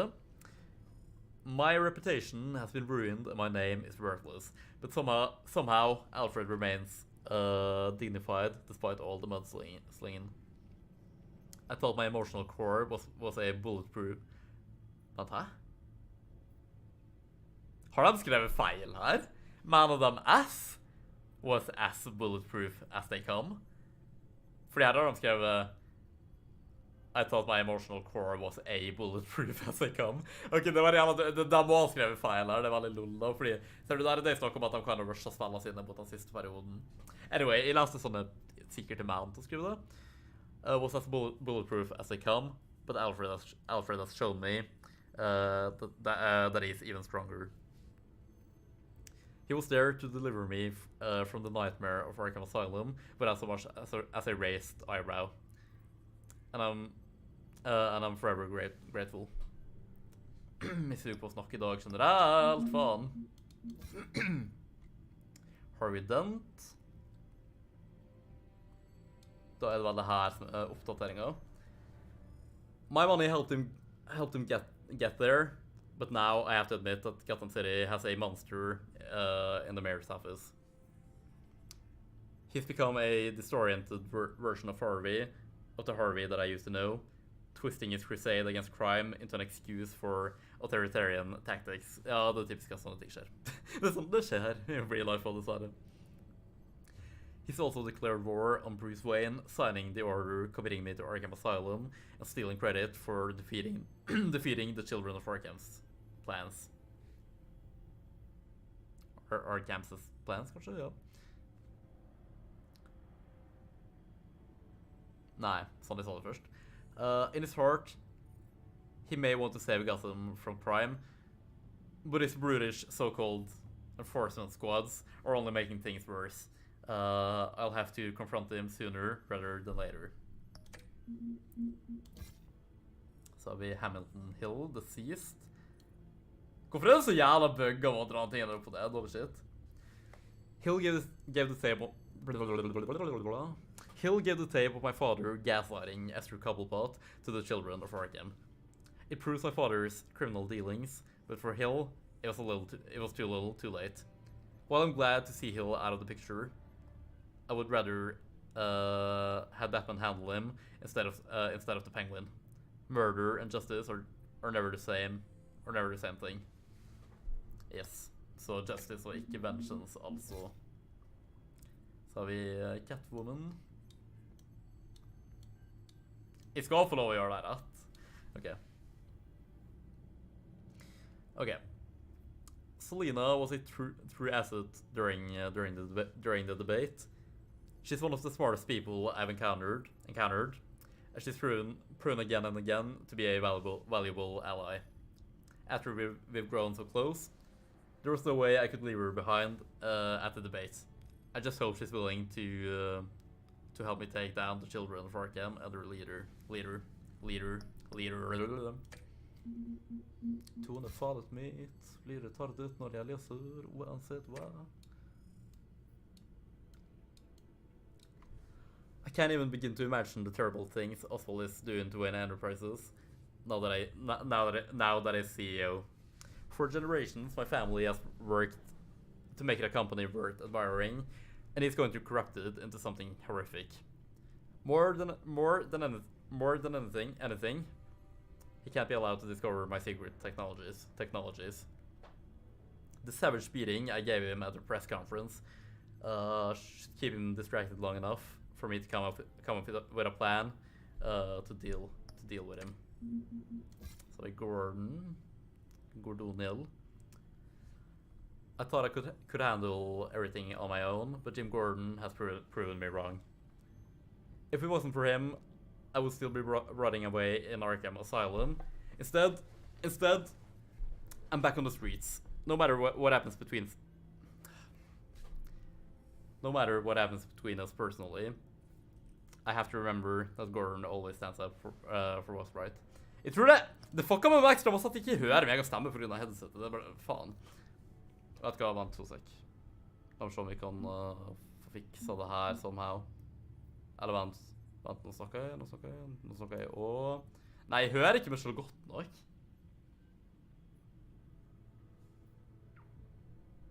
Hvordan, lol. Whatever. Helt liten i dag. Jeg liker ikke at Penguin er CEO av Wayne Enterprises, det er så random.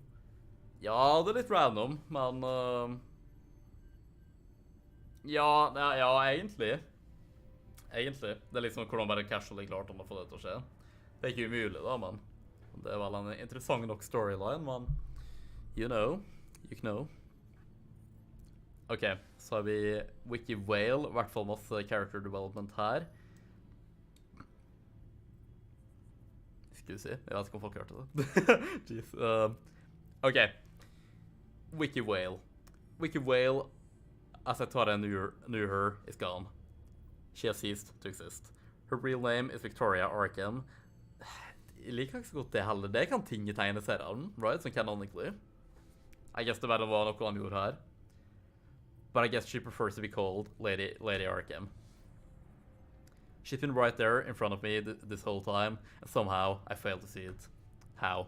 She manipulated me and tried to ruin me and came too close to succeeding. It was a sloppy mistake that I cannot afford to happen again, but that ends now. First thing I need to do is track her down. Is track down her supply of that mind-altering drug and destroy it. Falcone, de klarer aldri å bestemme seg om det er Falcone eller Falcone, fordi det hørte til og med i filmen at de endret på hvordan han sa det hele tiden. Jeg har bare bestemt meg for at Falcone er rett, men ja.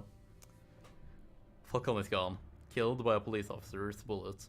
However, his fate doesn't make my life any easier. His criminal influence over Gotham may be over, but I still don't have the answers that I wanted from him. He manipulated others for years, but in the end, he became a victim of someone else's manipulations. Til og med hun, Renee Montoya. Montoya decided to go up against the children of Arkham herself. I admire her stubbornness, but she needs to stay out of danger. Hopefully, Gordon can convince her to stand down from her mission against the children of Arkham. With her safely out of the way, I can handle the rest. Lucius. Jeg føler fortsatt at Jeffrey Wright hadde vært sånn, kanskje sikkert enda mer også, som Lucius, liksom. Sånn, han ligner faktisk på han da, sånn. Hvis han uansett bare han da som skuespiller, så var han da, sånn. Jeg vil ha med Lucius, uansett. Han var ikke i den filmen her, men sånn, jeg vil ha han med generelt i den franchisen der, så... Jeg føler det like gjerne, han kunne like gjerne vært han awesome as Lucius, liksom. Jeffrey Wright også. Skulle han faen meg castet som Bryan Cranston eller noe som Gordon. Da hadde jeg jo litt passe turn on, i hvert fall. I told Lucius to say... I told Lucius to say at Wayne Enterprises. I know it's not ideal, but it's the only way I can keep an eye on Penguin and make sure the children of Arkham don't find the R&D wing. Children of Arkham leader.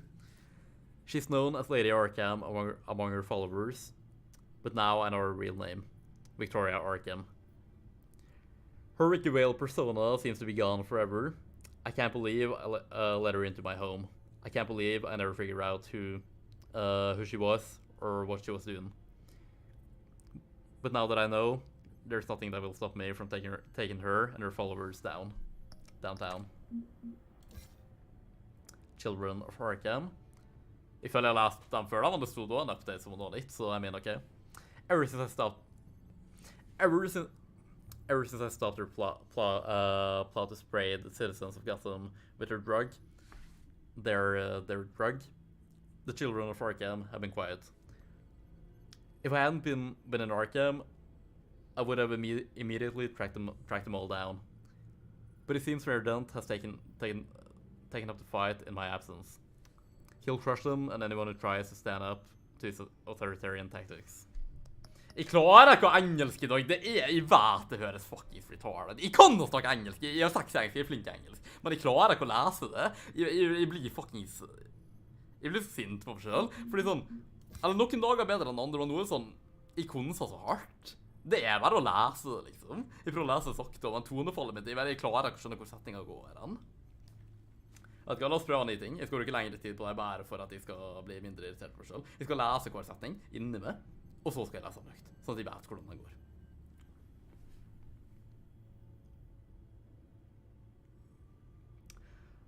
My time in Arkham was short, but one patient in particular left a big impression on me. I didn't catch his name, but I won't ever forget his face. Or his laugh. He's like some kind of creepy circus clown. He gave me invaluable assistance in uncovering Wicky's true identity and her missing drug stash. But there's something about him so unsettling I couldn't bring myself to agree to granting him a favor. Yes, it would have been an empty promise, but the very idea of owing him anything is not a pleasant thought. Nei, ikke sant, det var akkurat det jeg tenkte. Sånn, jeg vil ikke dedikere meg selv til å skille hans tjeneste. Jeg var sånn, nei, men om du vil hjelpe på ut, så go ahead, liksom. Men jeg skriver ikke under på en avtale med det, bro. Ok. Så har vi en ny update på Gotham I seg selv. Mayor Dent's war on the children of Arkham has turned Gotham into a more dangerous place than it ever was before. His enforcement squads aren't going to make Gotham safe. They're going to turn it into a police state. Det vel det som nytt.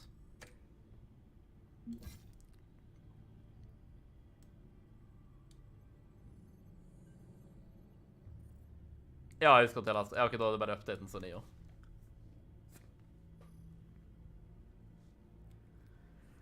I knew when I wrote a check for the new hospital that Gotham needed a better mental health care facility.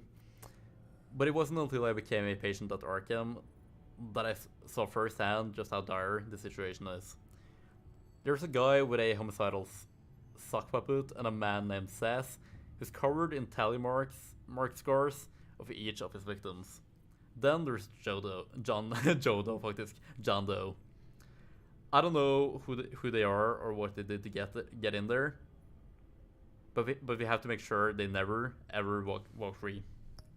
Ja, ikke sant. Da vi gjør det da, dessverre, men jeg tror det siste på Wayne Enterprises. I used to walk through the front doors of the Wayne Enterprises tower with pride. I can't do that any longer. Not since I was ousted from the CEO seat and replaced by Oswald Cobblepot, who seems to be transforming my family business into something unrecognizable, even as I write this. What's his end goal? I don't know. But I have to put a stop to it before everything my parents worked for, the good things they worked for, or damage beyond repair. Og jeg tror dette var det der, men så har vi jo en sånn jævla newsfeed også, som vi gjerne vil sjekke ut. Mayor Dent's Private Security Raises Concerns by Thomas Blackrow. Hvor pila? Finnes den? Det bare meg som ikke ser datamusa? What the fuck?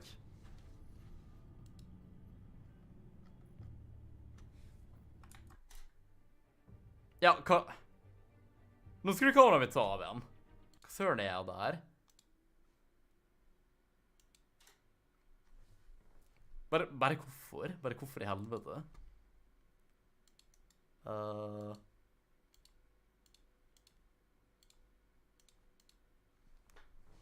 Alright.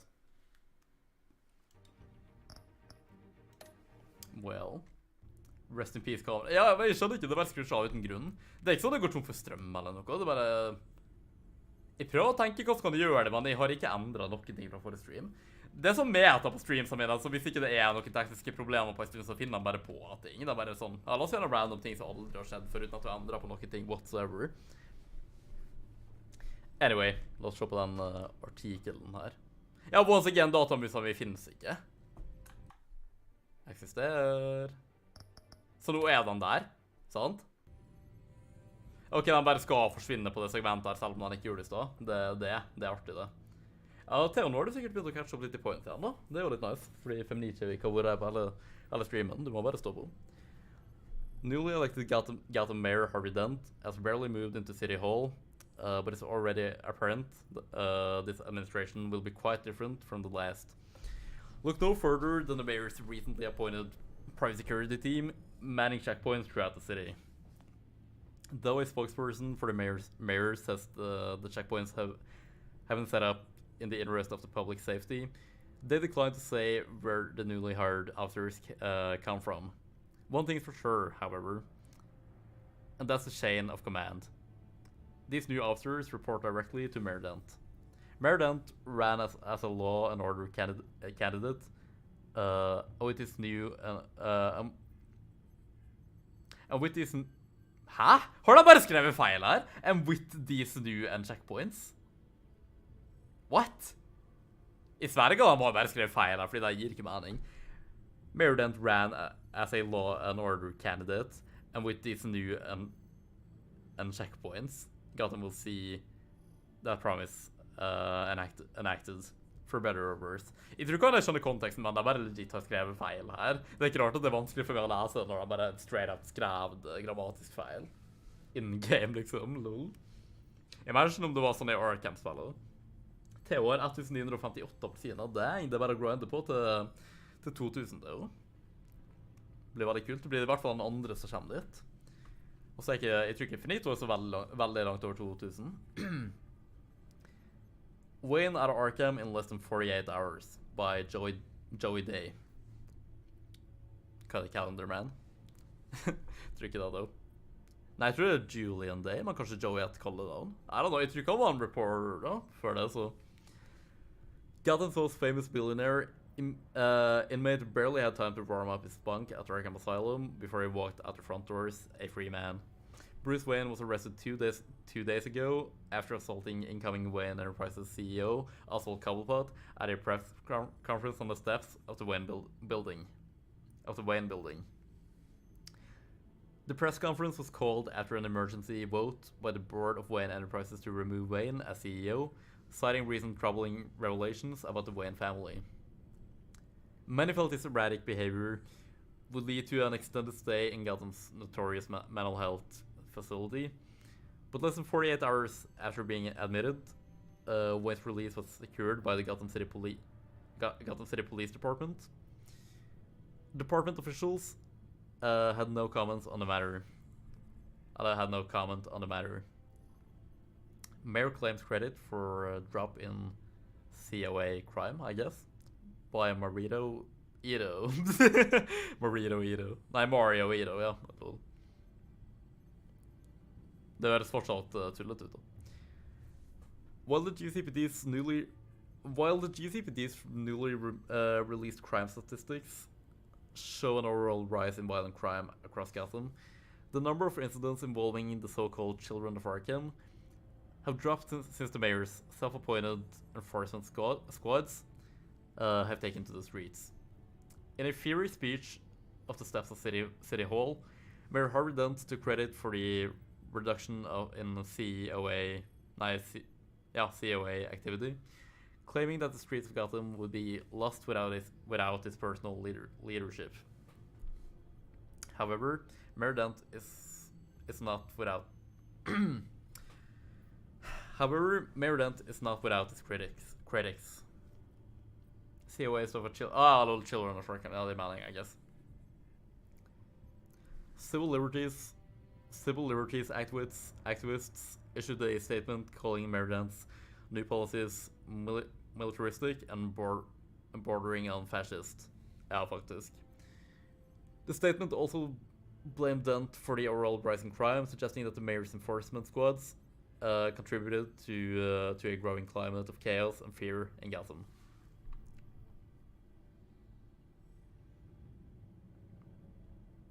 Missing Gazette reporter may be a Children of Arkham kidnapping by Art Shadows.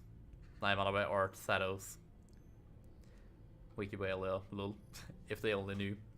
Gotham City Police now believe that missing Gotham Gazette reporter Wiki Whale may have been kidnapped by the self-proclaimed leader of the Children of Arkham. In a video statement released late last night on the internet, the mysterious leader claimed to have kidnapped Whale, as well as taken responsibility for a number of criminal acts, including theft and targeted violence throughout the city. No motive for the kidnapping was given, although most assume that some or all of Whale's journalism must have provoked the abduction. The GCPD has urged staff at all major Gotham media outlets to use caution and consider additional security measures. GCPD officer linked to Falcone killing returns to the force by Kate Clark. Hun er ferdig snart, ja, det er siste, tror jeg. Renee Montoya, the GCPD officer who allegedly shot mob boss Carmine Falcone, returned to duty this week after the GCPD Office of Internal Affairs dropped its investigation. The department found that Sergeant Montoya was not responsible for her actions after finding evidence that she had been drugged against her will with a powerful mind-altering substance. Her assailant has yet to be identified, although police suspect that the children of Arkham are involved. The scandal around the Falcone killing continues to be subject of intense interest and speculation, amid reports that billionaire Bruce Wayne offered to testify in Montoya's defense. It is unknown what, if any, relationship exists between Wayne and Sergeant Montoya. Uttaler jeg det rart? På engelsk, jeg vet ikke. Jeg er veldig pirkete på meg selv I dag. Jeg bare, nei, vi snakker for fakta, så snakker jeg ikke det halvt tørt. The GCPD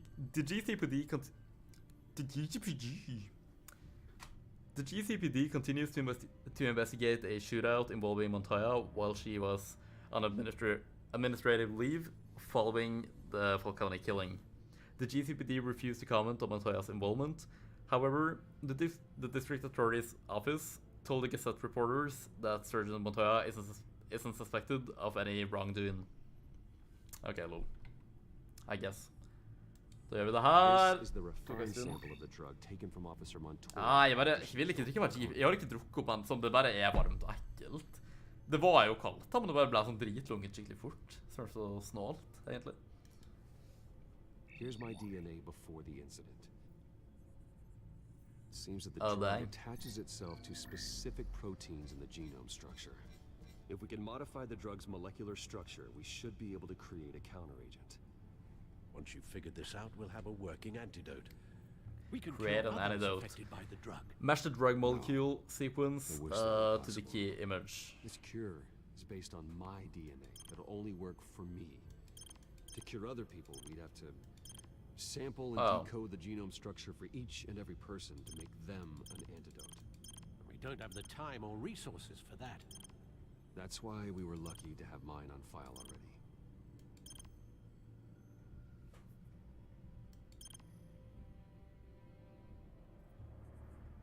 Det må vel bli sånn. Der da. Here we go. That should do it.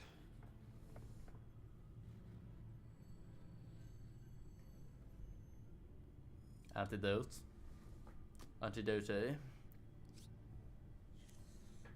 This needs to be injected directly into the vein to work. I don't imagine it'll be much fun. Also. Use WASD to inject the antidote. Ok, forhåpentligvis funket det her.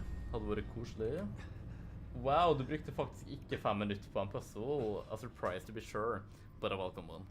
I mean, det var ikke masse annen puzzle, da kan jeg bare fri på 3 forskjellige ting med det. It'll work, Alfred. Feel better already. Sick. What are we going to do now? First things first, I need to know what Lady Arkham has been up to while I've been away. Search for all children of Arkham recent activity. The press is reporting that Vicky Vale is missing. Yes, and obviously the police have yet to find a body. That woman trying to get the scoop on you, pretending to care. Jeg mener, vi var ikke så close over at vi gjorde noe, men I mean...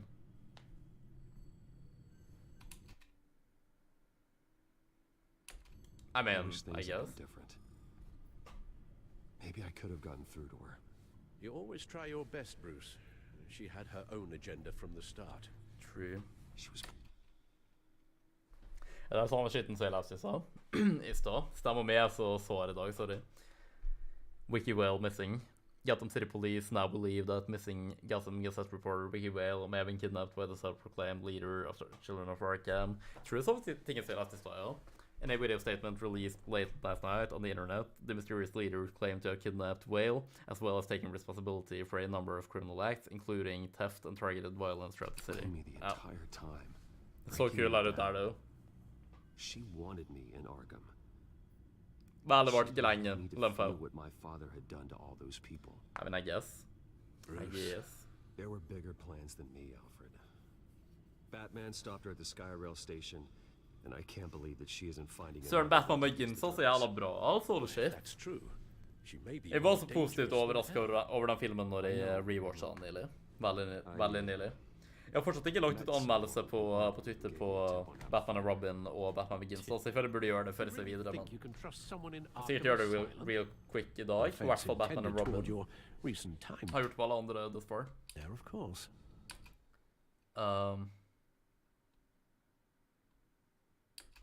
Det är lite sjukt att han hade det då. Batman Begins är fortsatt min favorit DC-film, by the way. Det kan gott hända det är väldigt respektabelt alltså. Jag ska rewatcha resten av Dark Knight-trilogin och se hvordan han comparer. Men en väldigt bra start på trilogin i hvert fall. Og etter å ha sett på så mange av de gamle filmene der det bare kan ha ikke gått å prøve en gang å gjøre Batman rett, så var det så deilig å se Batman Begins der de faktisk hadde en faithful origin-historie, selv om konseptet er at det ikke skal være helt accurate en gang, at det skal være mer en realistisk take, men til og med der så gjorde de det så være faithfully og accurately at ja, det var bare godt å se at de bare gadd å faktisk bry seg om det er Batman originalt det, og ikke bare finne på sine helt egne ting for det meste. Førsteplass Batman Begins, så det er jo andreplass til Dark Knight, tredjeplass The Batman. Ok. Jeg tror kanskje det Batman er på topp for meg, så langt, men vi får se. Right, Miss Vale, please, be careful. Mine favoritt DC-filmer of all time. Kan vi telle med animerte filmer også da? Eller jeg vet ikke, det blir litt vanskelig å rangere dem. Jeg kan jo nevne noen av de beste jeg har sett da, men... Ja, sure. Ok, jeg nevner ikke noen spesiell rekkefølge for at jeg liker ikke å rangere ting, to be honest, men la meg bare tenke den beste DC-filmen jeg har sett, sånn ever. Vel, The Dark Knight og Batman Begins, I guess. Jeg må rewatche The Dark Knight sånn da. Det er litt for lenge siden, men utifra det jeg husker. Move deeper into the house to get a better look. Joker, obviously. Denne kino. La meg se hva mer. The Suicide Squad, faktisk. Hele den trilogien, egentlig, men kanskje spesielt den første Batmanen sånn animert. Det er nok sånn, den sånn trilogi med... Der, i hvert fall den første, så er det Damian Wayne som er Robin og sånn, den er veldig bra. Flashpoint Paradox er veldig bra. Det er lenge siden jeg har sett den da, jeg må rewatche den. Search Couch. Inspect evidence at the crime scene. Ok. Aquaman er vel ganske bra. Is this the same drug? Yes. Nå teller jeg ikke med serier, by the way. Maybe she's Kom her awesome, hva de sier. This seems personal. The Dark Knight Returns, obviously, begge delene. De er veldig bra, de er mine favoritt-Batman-historier. Når det kommer til tegneserien, så skulle jeg gjerne sagt Batman Hush og The Killing Joke og sånn, og så man har bare fucka opp filmasjonen av dem, så lol. Same kind Montoya and I both Vet received. du hva? Batman The Long Halloween Part 1 var faktisk veldig bra. Jeg tror jeg likte delen igjen bedre, faktisk. Her eyes are gone. Stabbed out. Digg. Det ser faen meg jævla nasty ut. Til å si, by the way, hvis du liker The Animated Series, sjekk ut Mask of the Phantasm. Det er min nummer 4 favoritt-Batman-film. Den er fantastisk kino. Nei, den er faktisk kino. Ja, jeg vet, jeg har sagt det mange ganger før, men tingen er at de ser det i rekkefølge. Jeg kan ikke bare randomly se den filmen, liksom. Den er en del av The Animated Series, sant? Så jeg må bare finne ut når den filmen skjer i løpet av serien, eller eventuelt den skjer etter serien. Og så ser jeg skal definitivt se det når jeg kommer dit, men jeg kommer ikke til å bare randomly se den, liksom. Sånn, jeg må se det i sin sammenheng. Men jeg har hørt at den er veldig, veldig bra. Vicky's not in it. It shows the veils. Ser ikke ut som at de ble stabba ut, det ser ut som om de eksploderte. Ja, ikke sant? What the fuck? Så, vent, bodde Vicky Vale her? Var det liksom tingen? Jeg er ikke så fan av drakta i det spillet her. Den er sånn helt, det er ok. Eller vet du hva den drakta jeg minner meg om? Den minner meg om The New 52 Batman, om folk vet hva jeg mener. Ja, det minner meg faktisk ganske jævla masse om det. Jeg synes den versjonen er ganske grei da, men det er ikke min favorittversjon. Vet du hva jeg har lyst til å se i live action? Jeg vil se Rebirth-drakta. DC Rebirth-drakta, den er faktisk jævla kul. Det er sånn current tegneserieversjonen. Det er veldig sånn faithful, typisk sånn svart, grå og svart. Han har så medium lange ører der. Og så implementerer han gult så bra i bat-symbolet. Fordi symbolet er veldig sånn som i Arkham-spillet. Men i stedet for at det er sånn gul sirkel rundt alle dere. Så liksom det er svart, men det er bare en liten tynn outline rundt hele kanten på symbolet som er gull da. Det er veldig kult, synes jeg. Very cool. Det ser ikke... Ja, det leste jeg. Paperwork. Her ser vi hva som står det totalt. Vicky's a bit old for that, isn't she? It's not for Vicky. They have a boy. A boy. This must be Vicky shortly after she was adopted. Vet du hva det er mora som lå der ute med stabba øyne? Very nice. Er ikke det flere filmer som er i The Animated Series-universet? Er ikke det som Batman og Mr. Freeze han filmer? Da tror jeg at jeg hadde på VHS faktisk når jeg var liten. Men det er jo så lenge siden at jeg husker hva en dritt, og jeg visste ikke at det var en del av en serie eller noe. Blood splatter. Large amounts of blood spatter across the walls. Så skal vi være litt sånn The Batman her og gjøre litt investigation. Someone was swinging wildly. Wait, there's a slight indentation where something bloody struck the wall with force. Something thrown. Nothing I can see.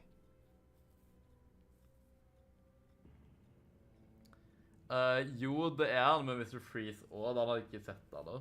Vel, jeg skal se alle når tiden kommer. Når jeg bare kommer dit, passer inn i DCAU. Det er jo et DC animert univers fra tidligere. Og Batman The Animated Series 3 er starten på det, så en sterk start. It's clean. Jeg så noen som søren å se på Batman The Animated Series nå. Jeg tror jeg skal bare prøve å force med gjennom siste bit av sesong 1 av The Television Series. Så tar jeg en god pause der, for at jeg er så jævla lei, to be honest. Selv om det er artig, men det er sånn, ja. Etter det så skal jeg bare se som... Fordi i Force har jeg ikke meg selv til å se The Animated Series. Det er sånn jeg setter meg noe kobo som er med, men... Det er litt tidlig å se på The Television Series i dag som er standard. Eller to er grei, men... Det er ikke sånn binge-watchable, føler jeg.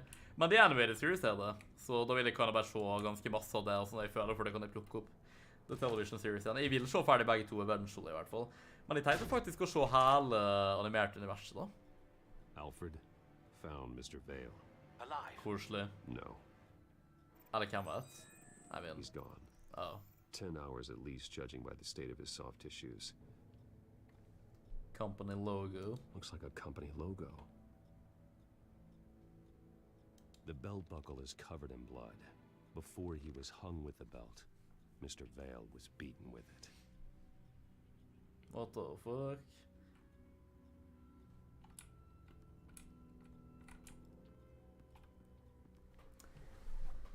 Til å si, jeg søkte på Batman og Mr. Freeze Sub-Zero på platekompaniet. Blu-rayen kostet faen med 349 kroner. Dæsken, den var sjelden da. Jeg vet egentlig understrekke prisen på sånne fysiske filmer. Theo, du jo så glad i platekompani. Jeg var faktisk der på lørdag. På den det er den eneste som finnes nå. Den i Oslo, I hvert fall, uansett. Så jeg fikk browsa litt der. Jeg var faktisk og møtte Torstein og Tarjei. Fordi de bare randomly, først og fremst var I lag, og for det andre I Oslo. Så han spurte om jeg ville komme og si hei, så da fikk jeg møtt dem. Og det I hvert fall en long time coming å møte Torstein da, fordi det har gått så sykt mange år. Så gøy å endelig se han I hvert fall. Hyggelig å se Tarjei, of course, men jeg har ikke ventet like lenge på å møte han, så det gøy å si hei til dem. Skulle noen andre ting den dagen også, liksom, så kan jeg bare gjøre det på veien. Men vi var på platekompaniet litt, og der jeg møtte dem. På Oslo City. Oslo City. Belt buckle, belt with a blood-stained heavy buckle. Okay. I guess jeg bare må linke det til han. The patch on Mr. Wales' jacket might be a company logo.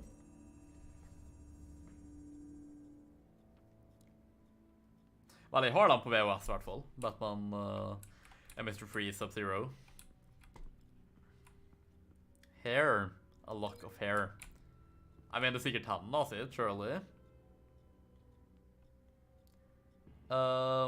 Visible side effects of the drugs around the puncture wound. Okay.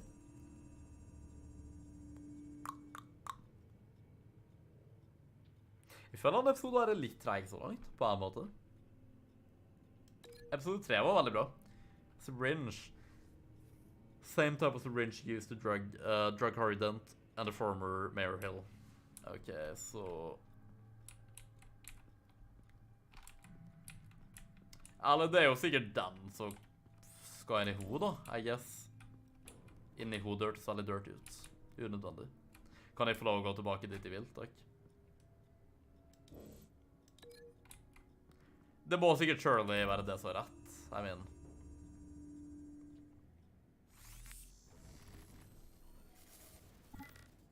Same device, same drug. This confirms that Lady Arkham is the murderer.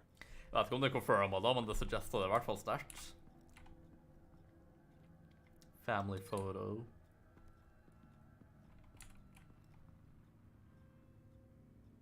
Jeg tviler på at det her rett da, Abonner. Whale family photo featuring Mr. Wales Company. Jeg kan sikkert connecte bildet med logoen, ja. Right. Det gir masse mer mening.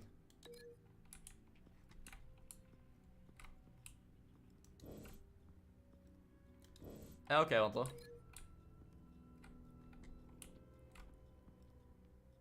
Link to. The logos match. Mr. Vale owned an oil and heating company. Looking it up now. Yes, he's got a sizable warehouse in the industrial district and a fleet of delivery trucks. La oss starte for ferdig volum 4 nå av Invincible, så I hvert fall offisielt et helt volum foran TV-serien nå.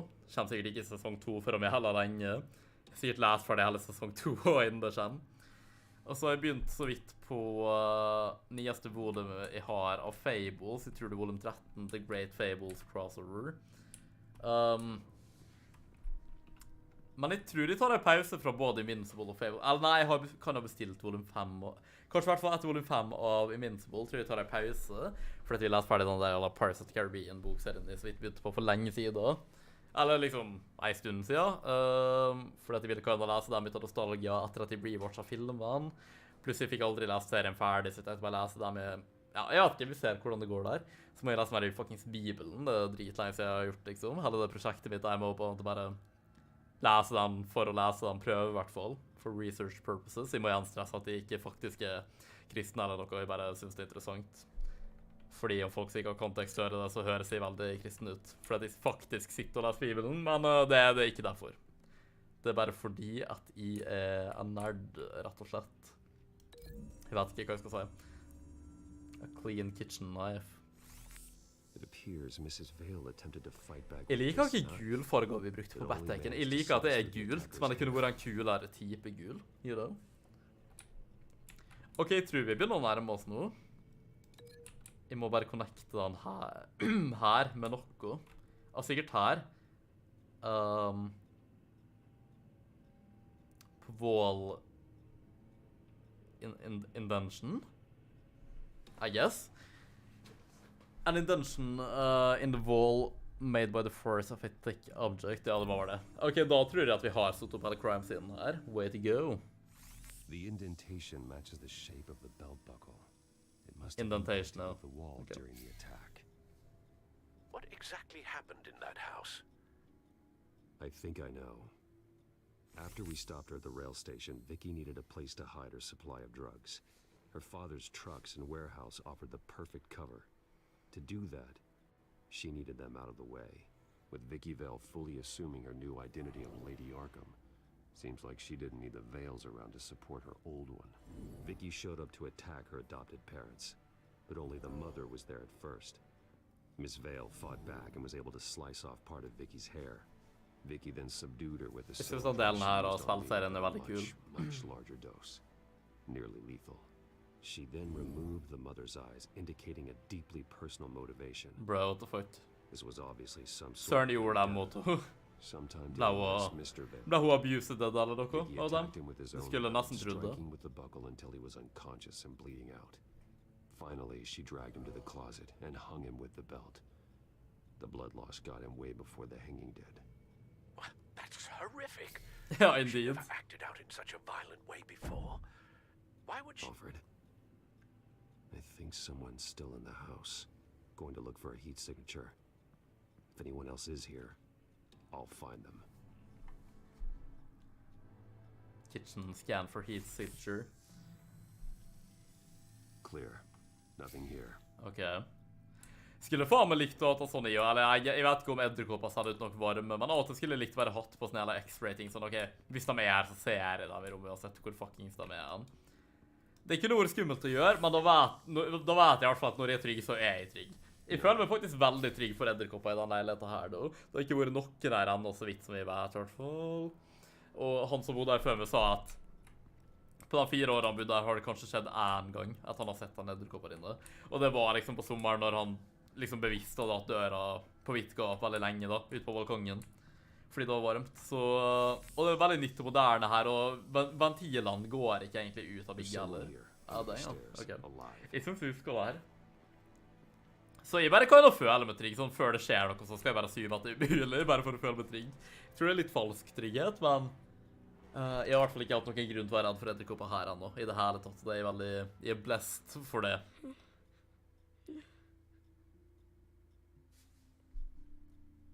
It's okay. Stakkars kiddo. I'm not going to hurt you. Sir, is everything all right? It's a kid, Alfred. The boy from the photo. Is he all right?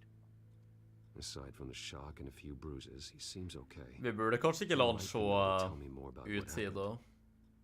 Possibly. Ennå i hvert fall. But if that's the road you go down, please do it with caution. Ja, sant.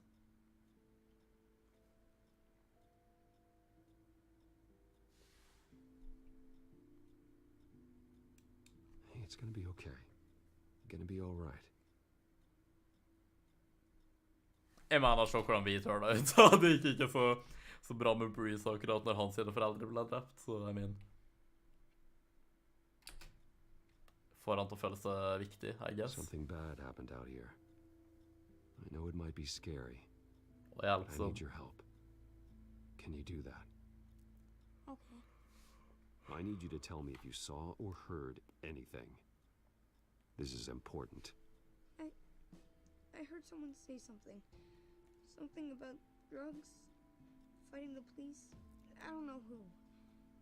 I don't know who because I didn't see anything. I didn't see anything because I hid in here. Please don't send me to punishment. Calm down. Ja, han var sikkert abusive. Jeg føler han var det. Thank you. Det er kanskje ikke et like stort tap om man ikke har vært med han så lenge, og de kan ha fått dicks da. Fordi de må ha gjort noe mot Vicky for at hun hater han så jævla sterkt. Sånn, dang. Get down.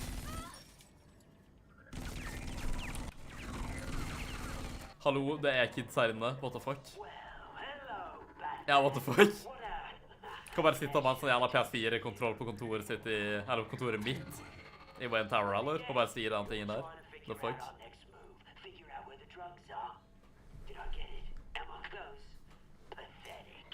Ja, kan kameraet mitt stoppe å skru seg? Jeg forstår ikke hvorfor det gjør det. Det her er en helt ny sånn meta-ting som bare... De går... De går tom for tekniske problemer og plager med meg, så han bare finner på ting, liksom. Jeg kan fikse det, da. Det er bare sånn stygt at de må gjøre det til å begynne med, liksom. You know? Det er ingen logisk grunn til at det skrur seg av.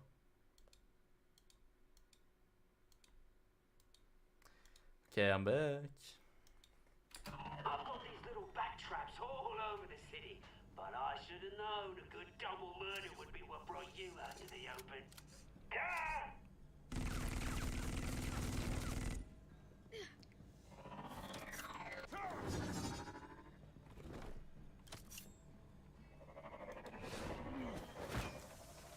Ok.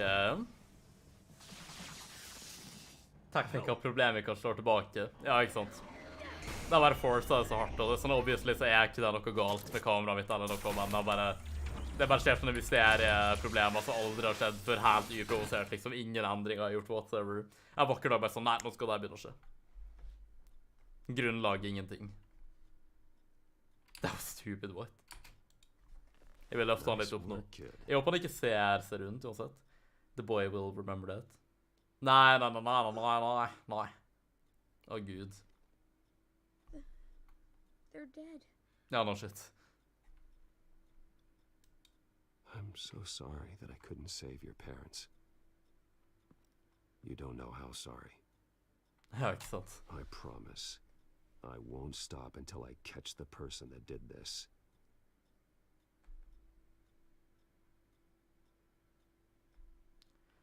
Er det ille å si at de kan håpe at de var abusive foreldre, fordi det betyr at det ikke er like trist om de dør, kan enda? Jeg bare tenker om de var som verdens beste, mest kjærlige foreldre, da, og bare universet hans bare knust nå, liksom. Jeg mener, jeg vil ikke at han skal ha blitt abused tidligere heller, men jeg mener, med tanke på at Ricky hater dem så masse, sånn clearly, med det hun gjorde mot dem, så skulle du trodd at de ikke var verdens beste folk. I don't know. Og han virker jo litt sånn, please ikke straff med liksom sånn eller noe tidligere, som om han er vant til det. Jeg vet ikke. Poenget er bare stakkars kid, ok? Jesus. You saved bad man. Ja, faktisk. What happens, no matter where you go, that will always be true. Det er sant da, faktisk. And I will Uironisk. always owe you one. Batman. Oh my god. He was the only survivor. Det var meg som gjorde det, by the way. Come on. Let's get you out of here. He saved me. Nei, kid. Du redda meg. Jesus. Det er kiden der mer badass som Batman nok en gang kan bli. Again? Why would they attack a family like the Vales? Because their daughter Vicky is Lady Arkham.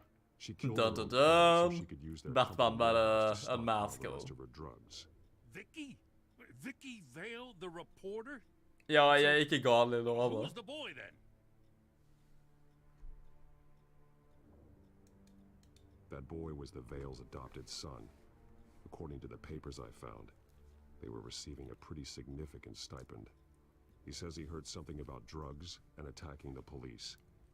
Can't confirm anything, but it sounds like the children of Arkham might be plotting something with those drugs against your people. Thanks for the heads up. The warehouse is Vale Oil and Heating. You should secure it as soon as possible. I'll get on it right away. What about you? I've got something I need to look into. Jeg tror jeg liker den tingen han gjør med sånn elektronisk måte å conceale stemmer seg på. Altså, jeg liker veldig godt når han bare snakker med sånn, ikke en force av stemme, men bare sånn, han bare snakker med en sånn seriøs mørk tone, som i Arkham-spillet. Så du hører kan at han, men samtidig så snakker han så på sånne tonefall når han er Bruce, at jeg tror ikke noen tenker over det uansett på det. Yes. Akkurat som i The Batman. Og da ser jeg noe på politistasjonen til, hvis du vet hva jeg snakker om. Det var tøft det. Det var kult.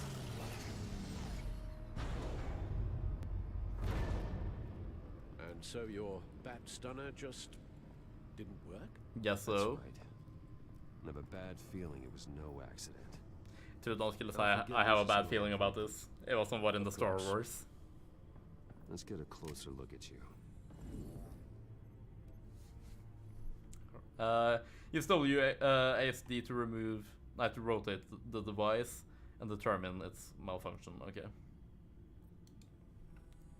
No damage on the microfiber. Adhesion regulation reads normal. Sånn som man gjør, eller Iron Man shit der.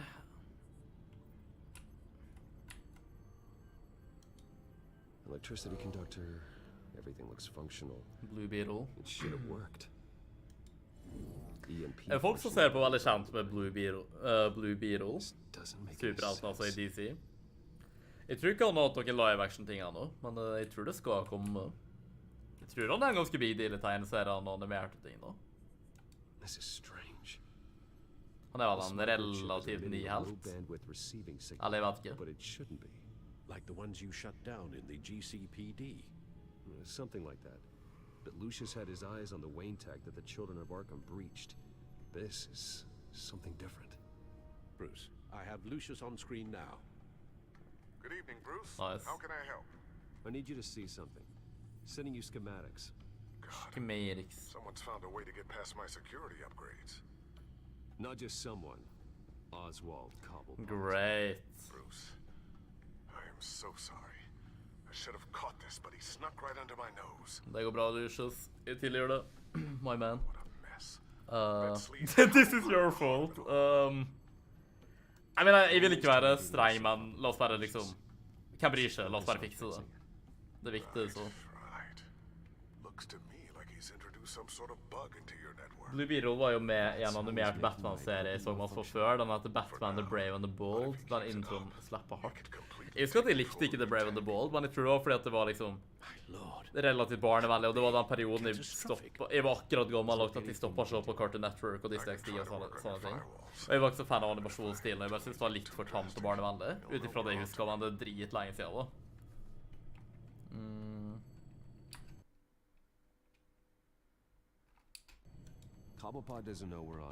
Ikke risk å reveal oss alle du er død. Vær forsiktig, Lucius. Jeg elsker Lucius. Sånn generelt. Thanks, Lucius. Bruce, you're going to want to see this. Excuse us, Lucius. Of course. Jeg husker ikke introen, though, for The Brave and the Bold. Reports of Children of Arkham activity are down. But these efforts do not come cheap. That's why I am formally seizing the Wayne estate, so the corrupt wealth of Gotham's elite can go to the better purpose. Han kan ikke bare gjøre det. Det er et privat selskap på det her. Mr. Wayne has 24 hours to evacuate his property and turn it over to the city. Staten kan ikke bare komme og claim at privat selskap på det her. Jeg vet han har lyst til å liksom stoppe og... Nei, det er privatisere som fucking alt og fremover, men can you not? I det spillet her alle på ekte. On the other hand, perhaps Bruce Wayne can appeal to him on a more personal level. Jeg liker at Alfred bare er sånn transparent slips på seg. Han hadde det i forrige episode.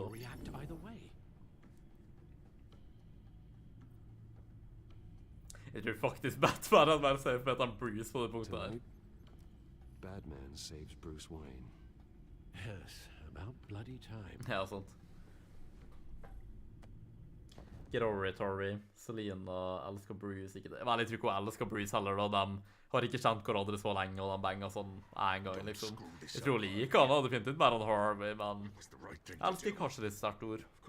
Hvertfall på det punktet her i storyen. Although, jeg tror de gjør det sånn generelt, hvis du ser for det sånn. Batman generelt, ikke den versjonen her en gang, og bare sånn main canon comics og alt det der, ikke sant? Jeg mener, jeg liker i hvert fall Bruce definitivt best med Selina, og jeg føler at det er dem som passer best i lag, og I ship hard. I just can't second guess myself. We need to talk. Står han bare casually på GCPD? I så fall hvorfor her? Eller er det på Borgervesterhuset, hva det heter? Vi kan ha vurdert å bare begynne med Minecraft screens i dag, men det ble ikke noe, by the way. Det blir sikkert snart her og nå. Maybe you're just gonna make threats. Words out that you don't get violent unless you have to. Calm down, Dad. I just want to talk. Oh, really? A guy like you seems Two-Face like he doesn't will do a whole lot remember that. just talking. Funny. Would have thought that this Wayne situation would be a little beneath you, Batman. After everything Bruce has done, why should I do anything for him?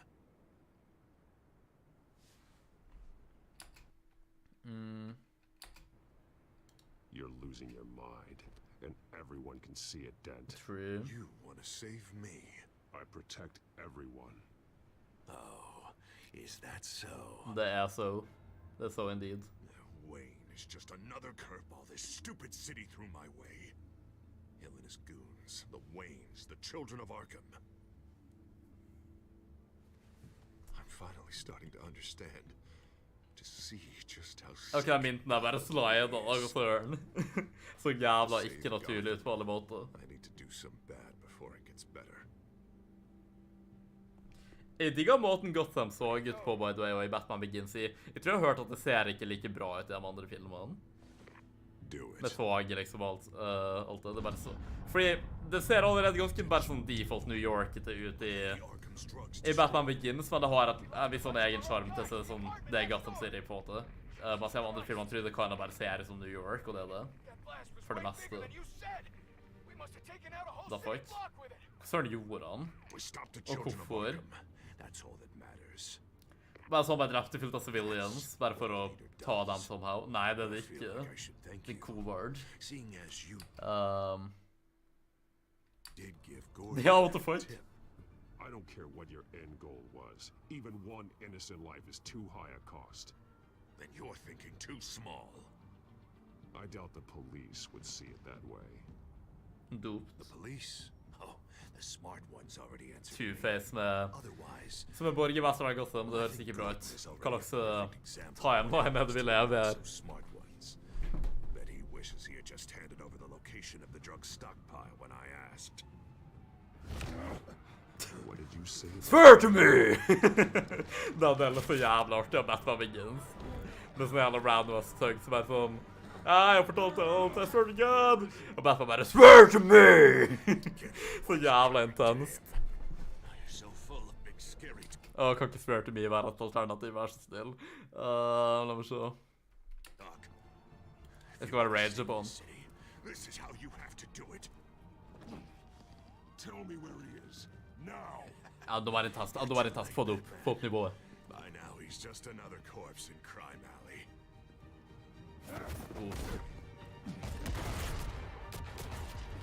Jeg elsker at han var Stormtrooper-aim, da. Jeg mener, det var basically måten han exit av GCPD i filmen. Han er Wayne Tower i bakgrunnen der. Let's take a ride, gentlemen. For å smil. Det er jo quota swear to me! En av de beste quotene fra Batman. Ja, det er jævlig artig og awesome samtidig. Det er både badass og faktisk artig. Nei, men det er seriøst kanskje et av de beste Batman-quotene, sånn generelt. Det er faktisk jævlig awesome. Jeg hadde glemt hvor awesome det var. Boop.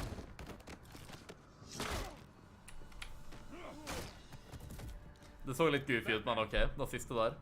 Gordon. What a mess. Sir, good sir. Save the things. Mustachio, sir. Explain to me why I just watched half a city block go up in flames. Men ikke han sin skyld da, man. Took out the warehouse with the drugs. The location that I gave to you. Are you accusing me of something, Batman? Just say it. Come on. Let's hear it. Calm down. Jeg skjønner ikke hvordan det er hans sin skyld, så det er not real. Ikke personlig med, i hvert fall. Jeg kom det opp til meg. A whole department of rats, and you're pointing a finger at me. Tell me what you. Nei, det er det jeg sier. Jeg gjør ikke det, men Batman gjør det tydeligvis. Dent already had the information. He strong-armed it out of Commissioner Grogan. I didn't even have time to scratch my ass before I got hauled out here.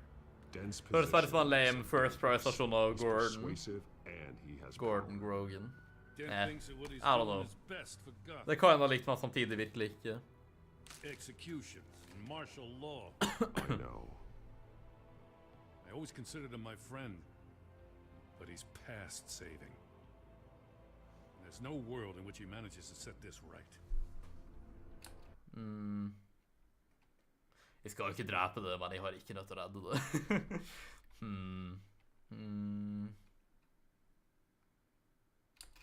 Vel, da trenger han bare å bli stoppet da, I guess. We need to lock him up. Han har en hund som har mistet båndet sitt, rett og slett. Gordon will remember that. This is what it's come to.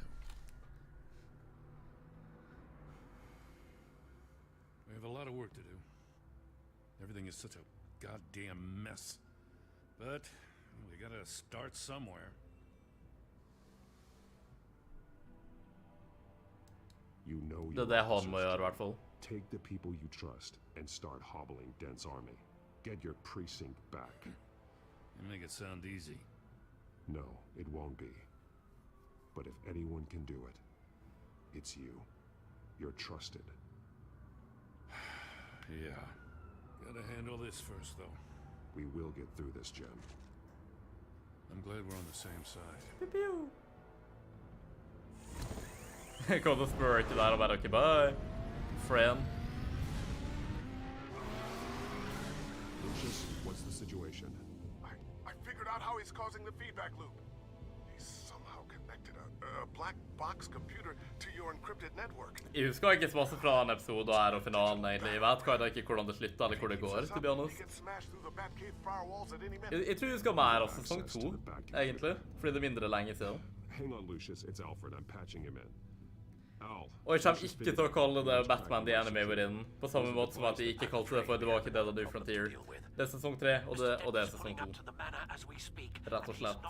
Jeg kan fan av bare redde sånne titler i stedet for bare sesong 2 eller whatever. Jeg liker ikke det formatet. Hacka om Batmobilen, da fort. Penguin's hacking assaults are getting worse.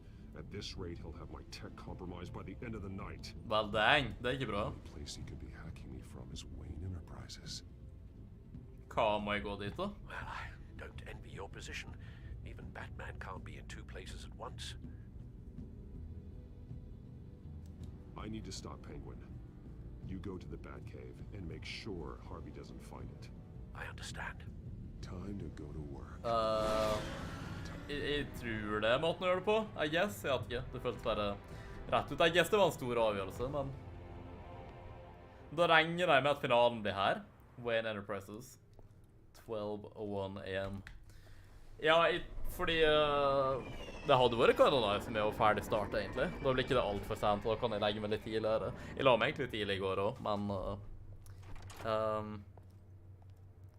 Ja, eller jeg la meg veldig tidlig, og så snakket jeg litt i telefonen i hvert fall 20 minutter med noen. Og så skulle du trodd at de kunne sovne tidlig etter det, men det bare gjorde ikke. Da jeg lå i senga, jeg var trøtt, men jeg bare sovna ikke. Så det var litt lol da, mannen min. I utgangspunktet gjorde jeg alt rett i hvert fall. So long as you can confirm Penguin's black box when we're in the lab. I can do that too.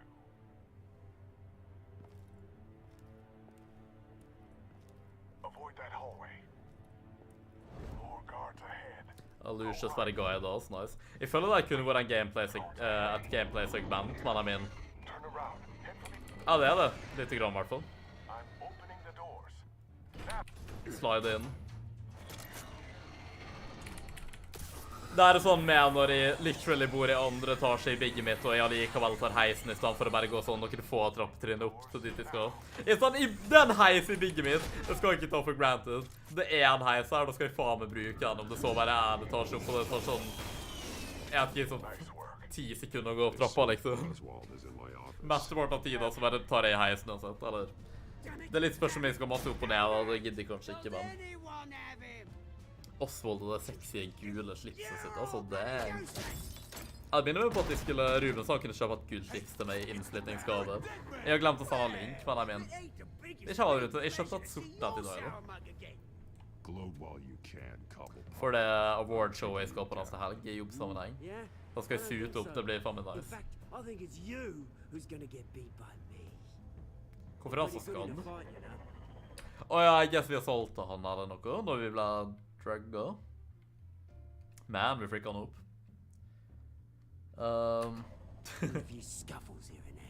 That's not a smart bet.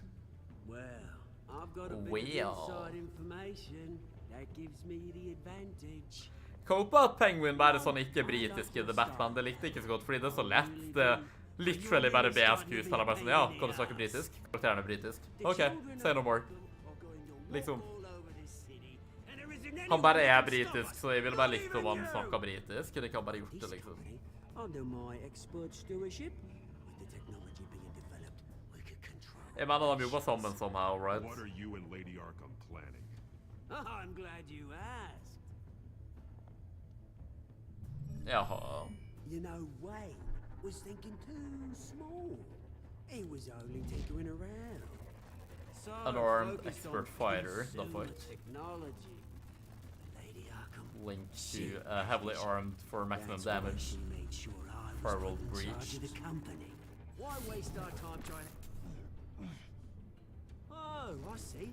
It helps you plan things out ahead of time. Neat trick. Hva ser han da? Pretty flashy for someone who only wears black. How? Not just for fashion. It's very functional. Face it, Batman. You're outmatched. Without your tech, you're just a man in a pointy-eared costume. You can't stop. Nei, jeg kan love deg at jeg er den mannen. Jeg har watch me indeed, så jeg bare.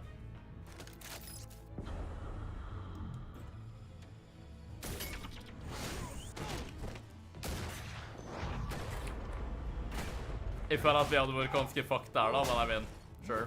Come on, Batman. Show me what you got. One with one.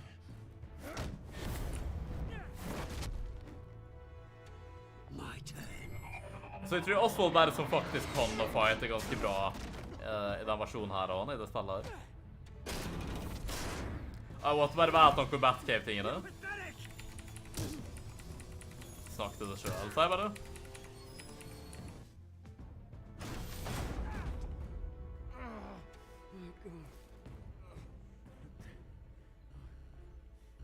Men det er ikke bra at han vet at den plassen her finnes. Jeg kan ikke obvious hvem Batman er.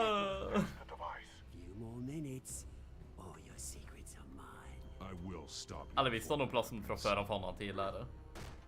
I don't know. Is this how it feels when you put on that suit? I like it.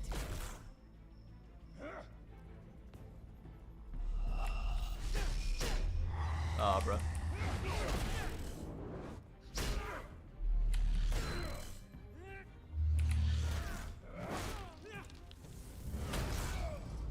Digg.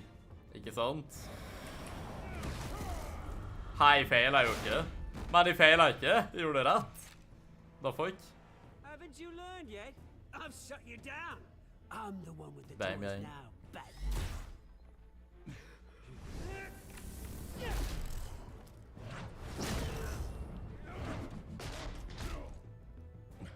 This is the Burde ikke han bare ha knekt nakken vår? Eller bare disconnecta skjeven vår?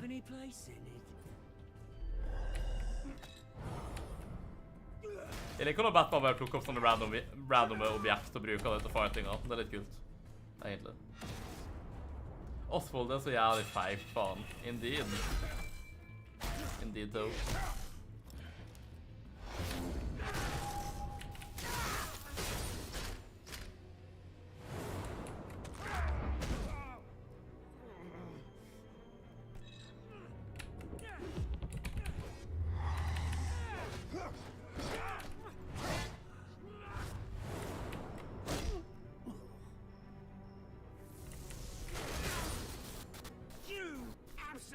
Ok, der klarte jeg å gjøre det ganske bra, følte jeg.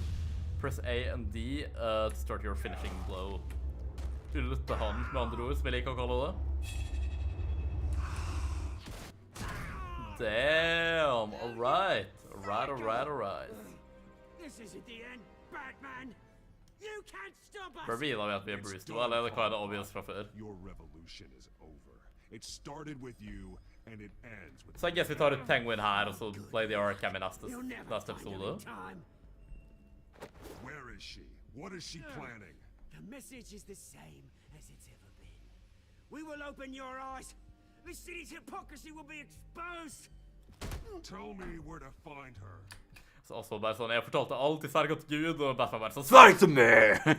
Piss off. Oh, fuck you. I'm not telling you anything.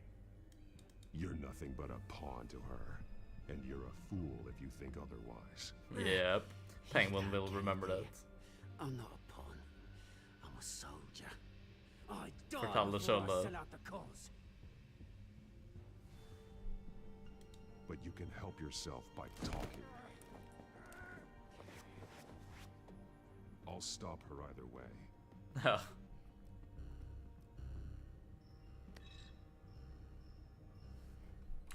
Bam. Skjøtter vi den skitten ned.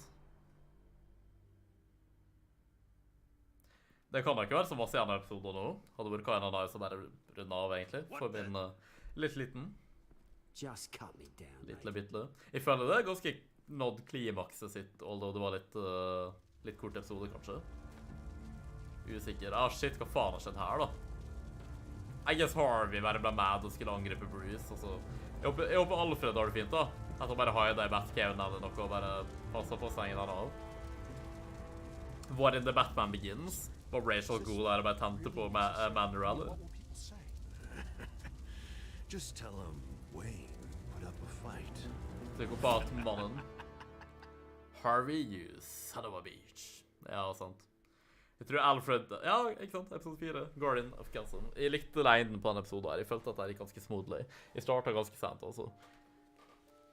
Alright, da skal vi bare gå gjennom det her, og så skal jeg prøve å få kvilt meg litt. Jeg er litt sliten i dag, egentlig. Men ja. Alfred klarer så nok jeg tipper han i Batcaven, så... Og det flammen burde ikke komme seg ned dit. Suger at det brenner, da. Jeg håper ikke alt blir ødelagt, men ja. Did you promise Joker a favor? Ok, de sier faktisk at Joker her straight out, ja. Ja, det er litt kult at de acknowledge det. Jeg guess han vet at alle vet det. Så uoffisielt.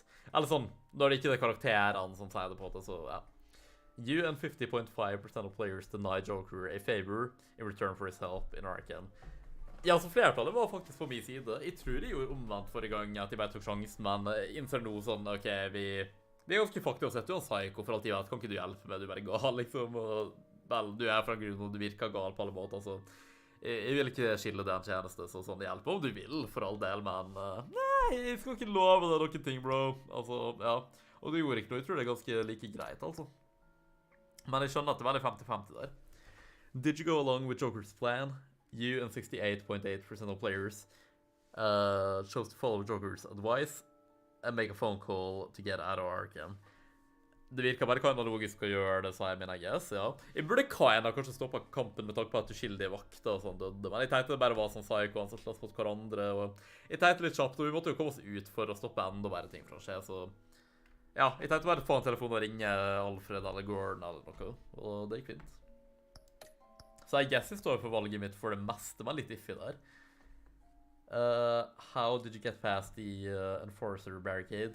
You and 51.2% of players paid off the enforcer at Harvey's security checkpoint. Ja, jeg tenkte bare sånn... På en måte vil jeg bare nekte fordi sånn, fuck you, liksom, jeg skal ikke... Du burde være hjelp med oss og bla bla, men... Det hadde bare vært convenient, wastet tid, vi måtte bruke tid da vi godt å gjøre ute og bli undrugget og alt det der, og Bruce er så ridiculously rik at det som å gi dem 10 kroner, liksom, så jeg var sånn, ok, vet du hva, motherfucker, bare pass på at ikke de angriper så jeg kan komme ut derfra, jeg bryr meg ikke litt en gang, så jeg føler det bare kan være litt obvious da, den der. Jeg kan appreciate, jeg kan respektere den som da og ikke gjorde det, men det får nok i meg trøbbel, rett og slett, og waste av mer tid, så you know, det bare var logisk. Did you deal with Harvey as Bruce or Batman? You and 56.1% of players chose to intimidate Harvey as Batman instead of risking his wrath as Bruce. Ja, de fleste gjorde det, men det var relativt 50-50. Jeg tror det var lurt, først og fremst, fordi at Harvey er såpass piss på Bruce, jeg tror ikke at vi hadde vært i noen posisjon til å gjøre noe annet mer enn å pisse han off, egentlig. Batman kan kanskje skremme han litt mer, intimidere han litt mer, og for det tredje, I guess, Harvey er ikke Harvey-leire på det punktet her, og det er mer Two-Face enn Harvey, så jeg tenkte at equivalent må være at Batman kan deale med Two-Face, mens Bruce prøvde å deale med Harvey tidligere, men det var sånn en overgangsperiode, og han bare mest Two-Face på det punktet her. Om det går mening. Siste, tror jeg. Did you stop Harvey or Oswald? You and 54.4% of players chose to stop Oswald from destroying your tech and risked Harvey destroying your home. Hjemmet kan bli rebuildet, men tekken vi kan avhenge av, og det kan hjelpe oss å stoppe alle skurkene tidligere, og ja, vi er ridiculously rik, som sagt, og jeg tror det bare var logisk. Jeg gidder ikke å forklare det, så jeg tror folk bare kan skjønne det. Og det var kult å fighte Penguin, og det føles appropriate ut, så jeg tror nesten vi hadde majoriteten på alt der. Ja, 50,5, 68,8, 51,2, 56,1, 54,4. Veldig mye på 3 var han alltid i majoriteten her, så jeg føler at de basically bare tok bra valg denne episoden her, way to go, for det meste. Ja, lol, stopp, for faen i helvete. Ingen grunn er det til å gjøre det her, aldri gjør det. Søren så irriterende egentlig. Jesus Christ. Lol. Der, ok, I guess. Tilbake til spillet. Ja, by the way, Theo har 1966 appelsiner. Bra at du grinda litt på den streamen der, Theo. Nice. Hyggelig at du var her og var så aktiv som du var i dag. Det er litt en stund siden. Jeg tror du har vært her lenge i hvert fall, så det var hyggelig. Follow Batman's adventures wherever comics or books are sold. Den her har jeg faktisk både med en. Men det er så masse, så jeg leser det bare graphic novels egentlig, så det er kjent. Da er det kun en stream igjen av sesong 1 i hvert fall. Og da kommer vi til sesong 2 etter det, og det er litt sånn, jeg har spilt starten av det, men jeg tror i hvert fall ikke jeg har spilt lengre enn episode 3, eller kanskje så vidt starten av episode 4. Så det blir ekstra spennende å på en måte plukke opp der, få en fresh start med gode valg og sånt, når de kan huske litt fresh, og vet hvor det går på en måte, men ikke hvor det ender, så blir det bare kult å spille det nå når jeg vet at de får på en måte over en relativt kort periode fullført historier. Og så caller jeg egentlig at sesong 3 kommer på et punkt også, for jeg tror nye Telltale har rettighetene til Batman nå. Fordi de har fortsatt DC og Vertigo og sånt. Med tanke på The Wolf Among Us, som også er DC. Eller DC Black Label, så heter det noe, men det heter Vertigo før. Det er da DC og Warner Bros. I hvert fall. Så det blir gøy. Men før den tid så er det en stream igjen av Batman The Telltale Series sesong 1, og det er sesongfinalen, episode 5, City of Light. Veldig kult navn. Jeg liker at det er City of Light, jeg finner kontrast med tanke på at første episode heter vel Realm of Shadows. Yes, ikke sant? Very cool. Her står det i bioen. The battle for control of Gotham intensifies, reaching a fevered pitch as Bruce discovers a renewed sense of purpose, and Batman finds himself pushed to the limits in a desperate effort to restore order. Yeah. Ok. Vel, jeg skal egentlig bare prøve å få slappe litt av og sånt nå.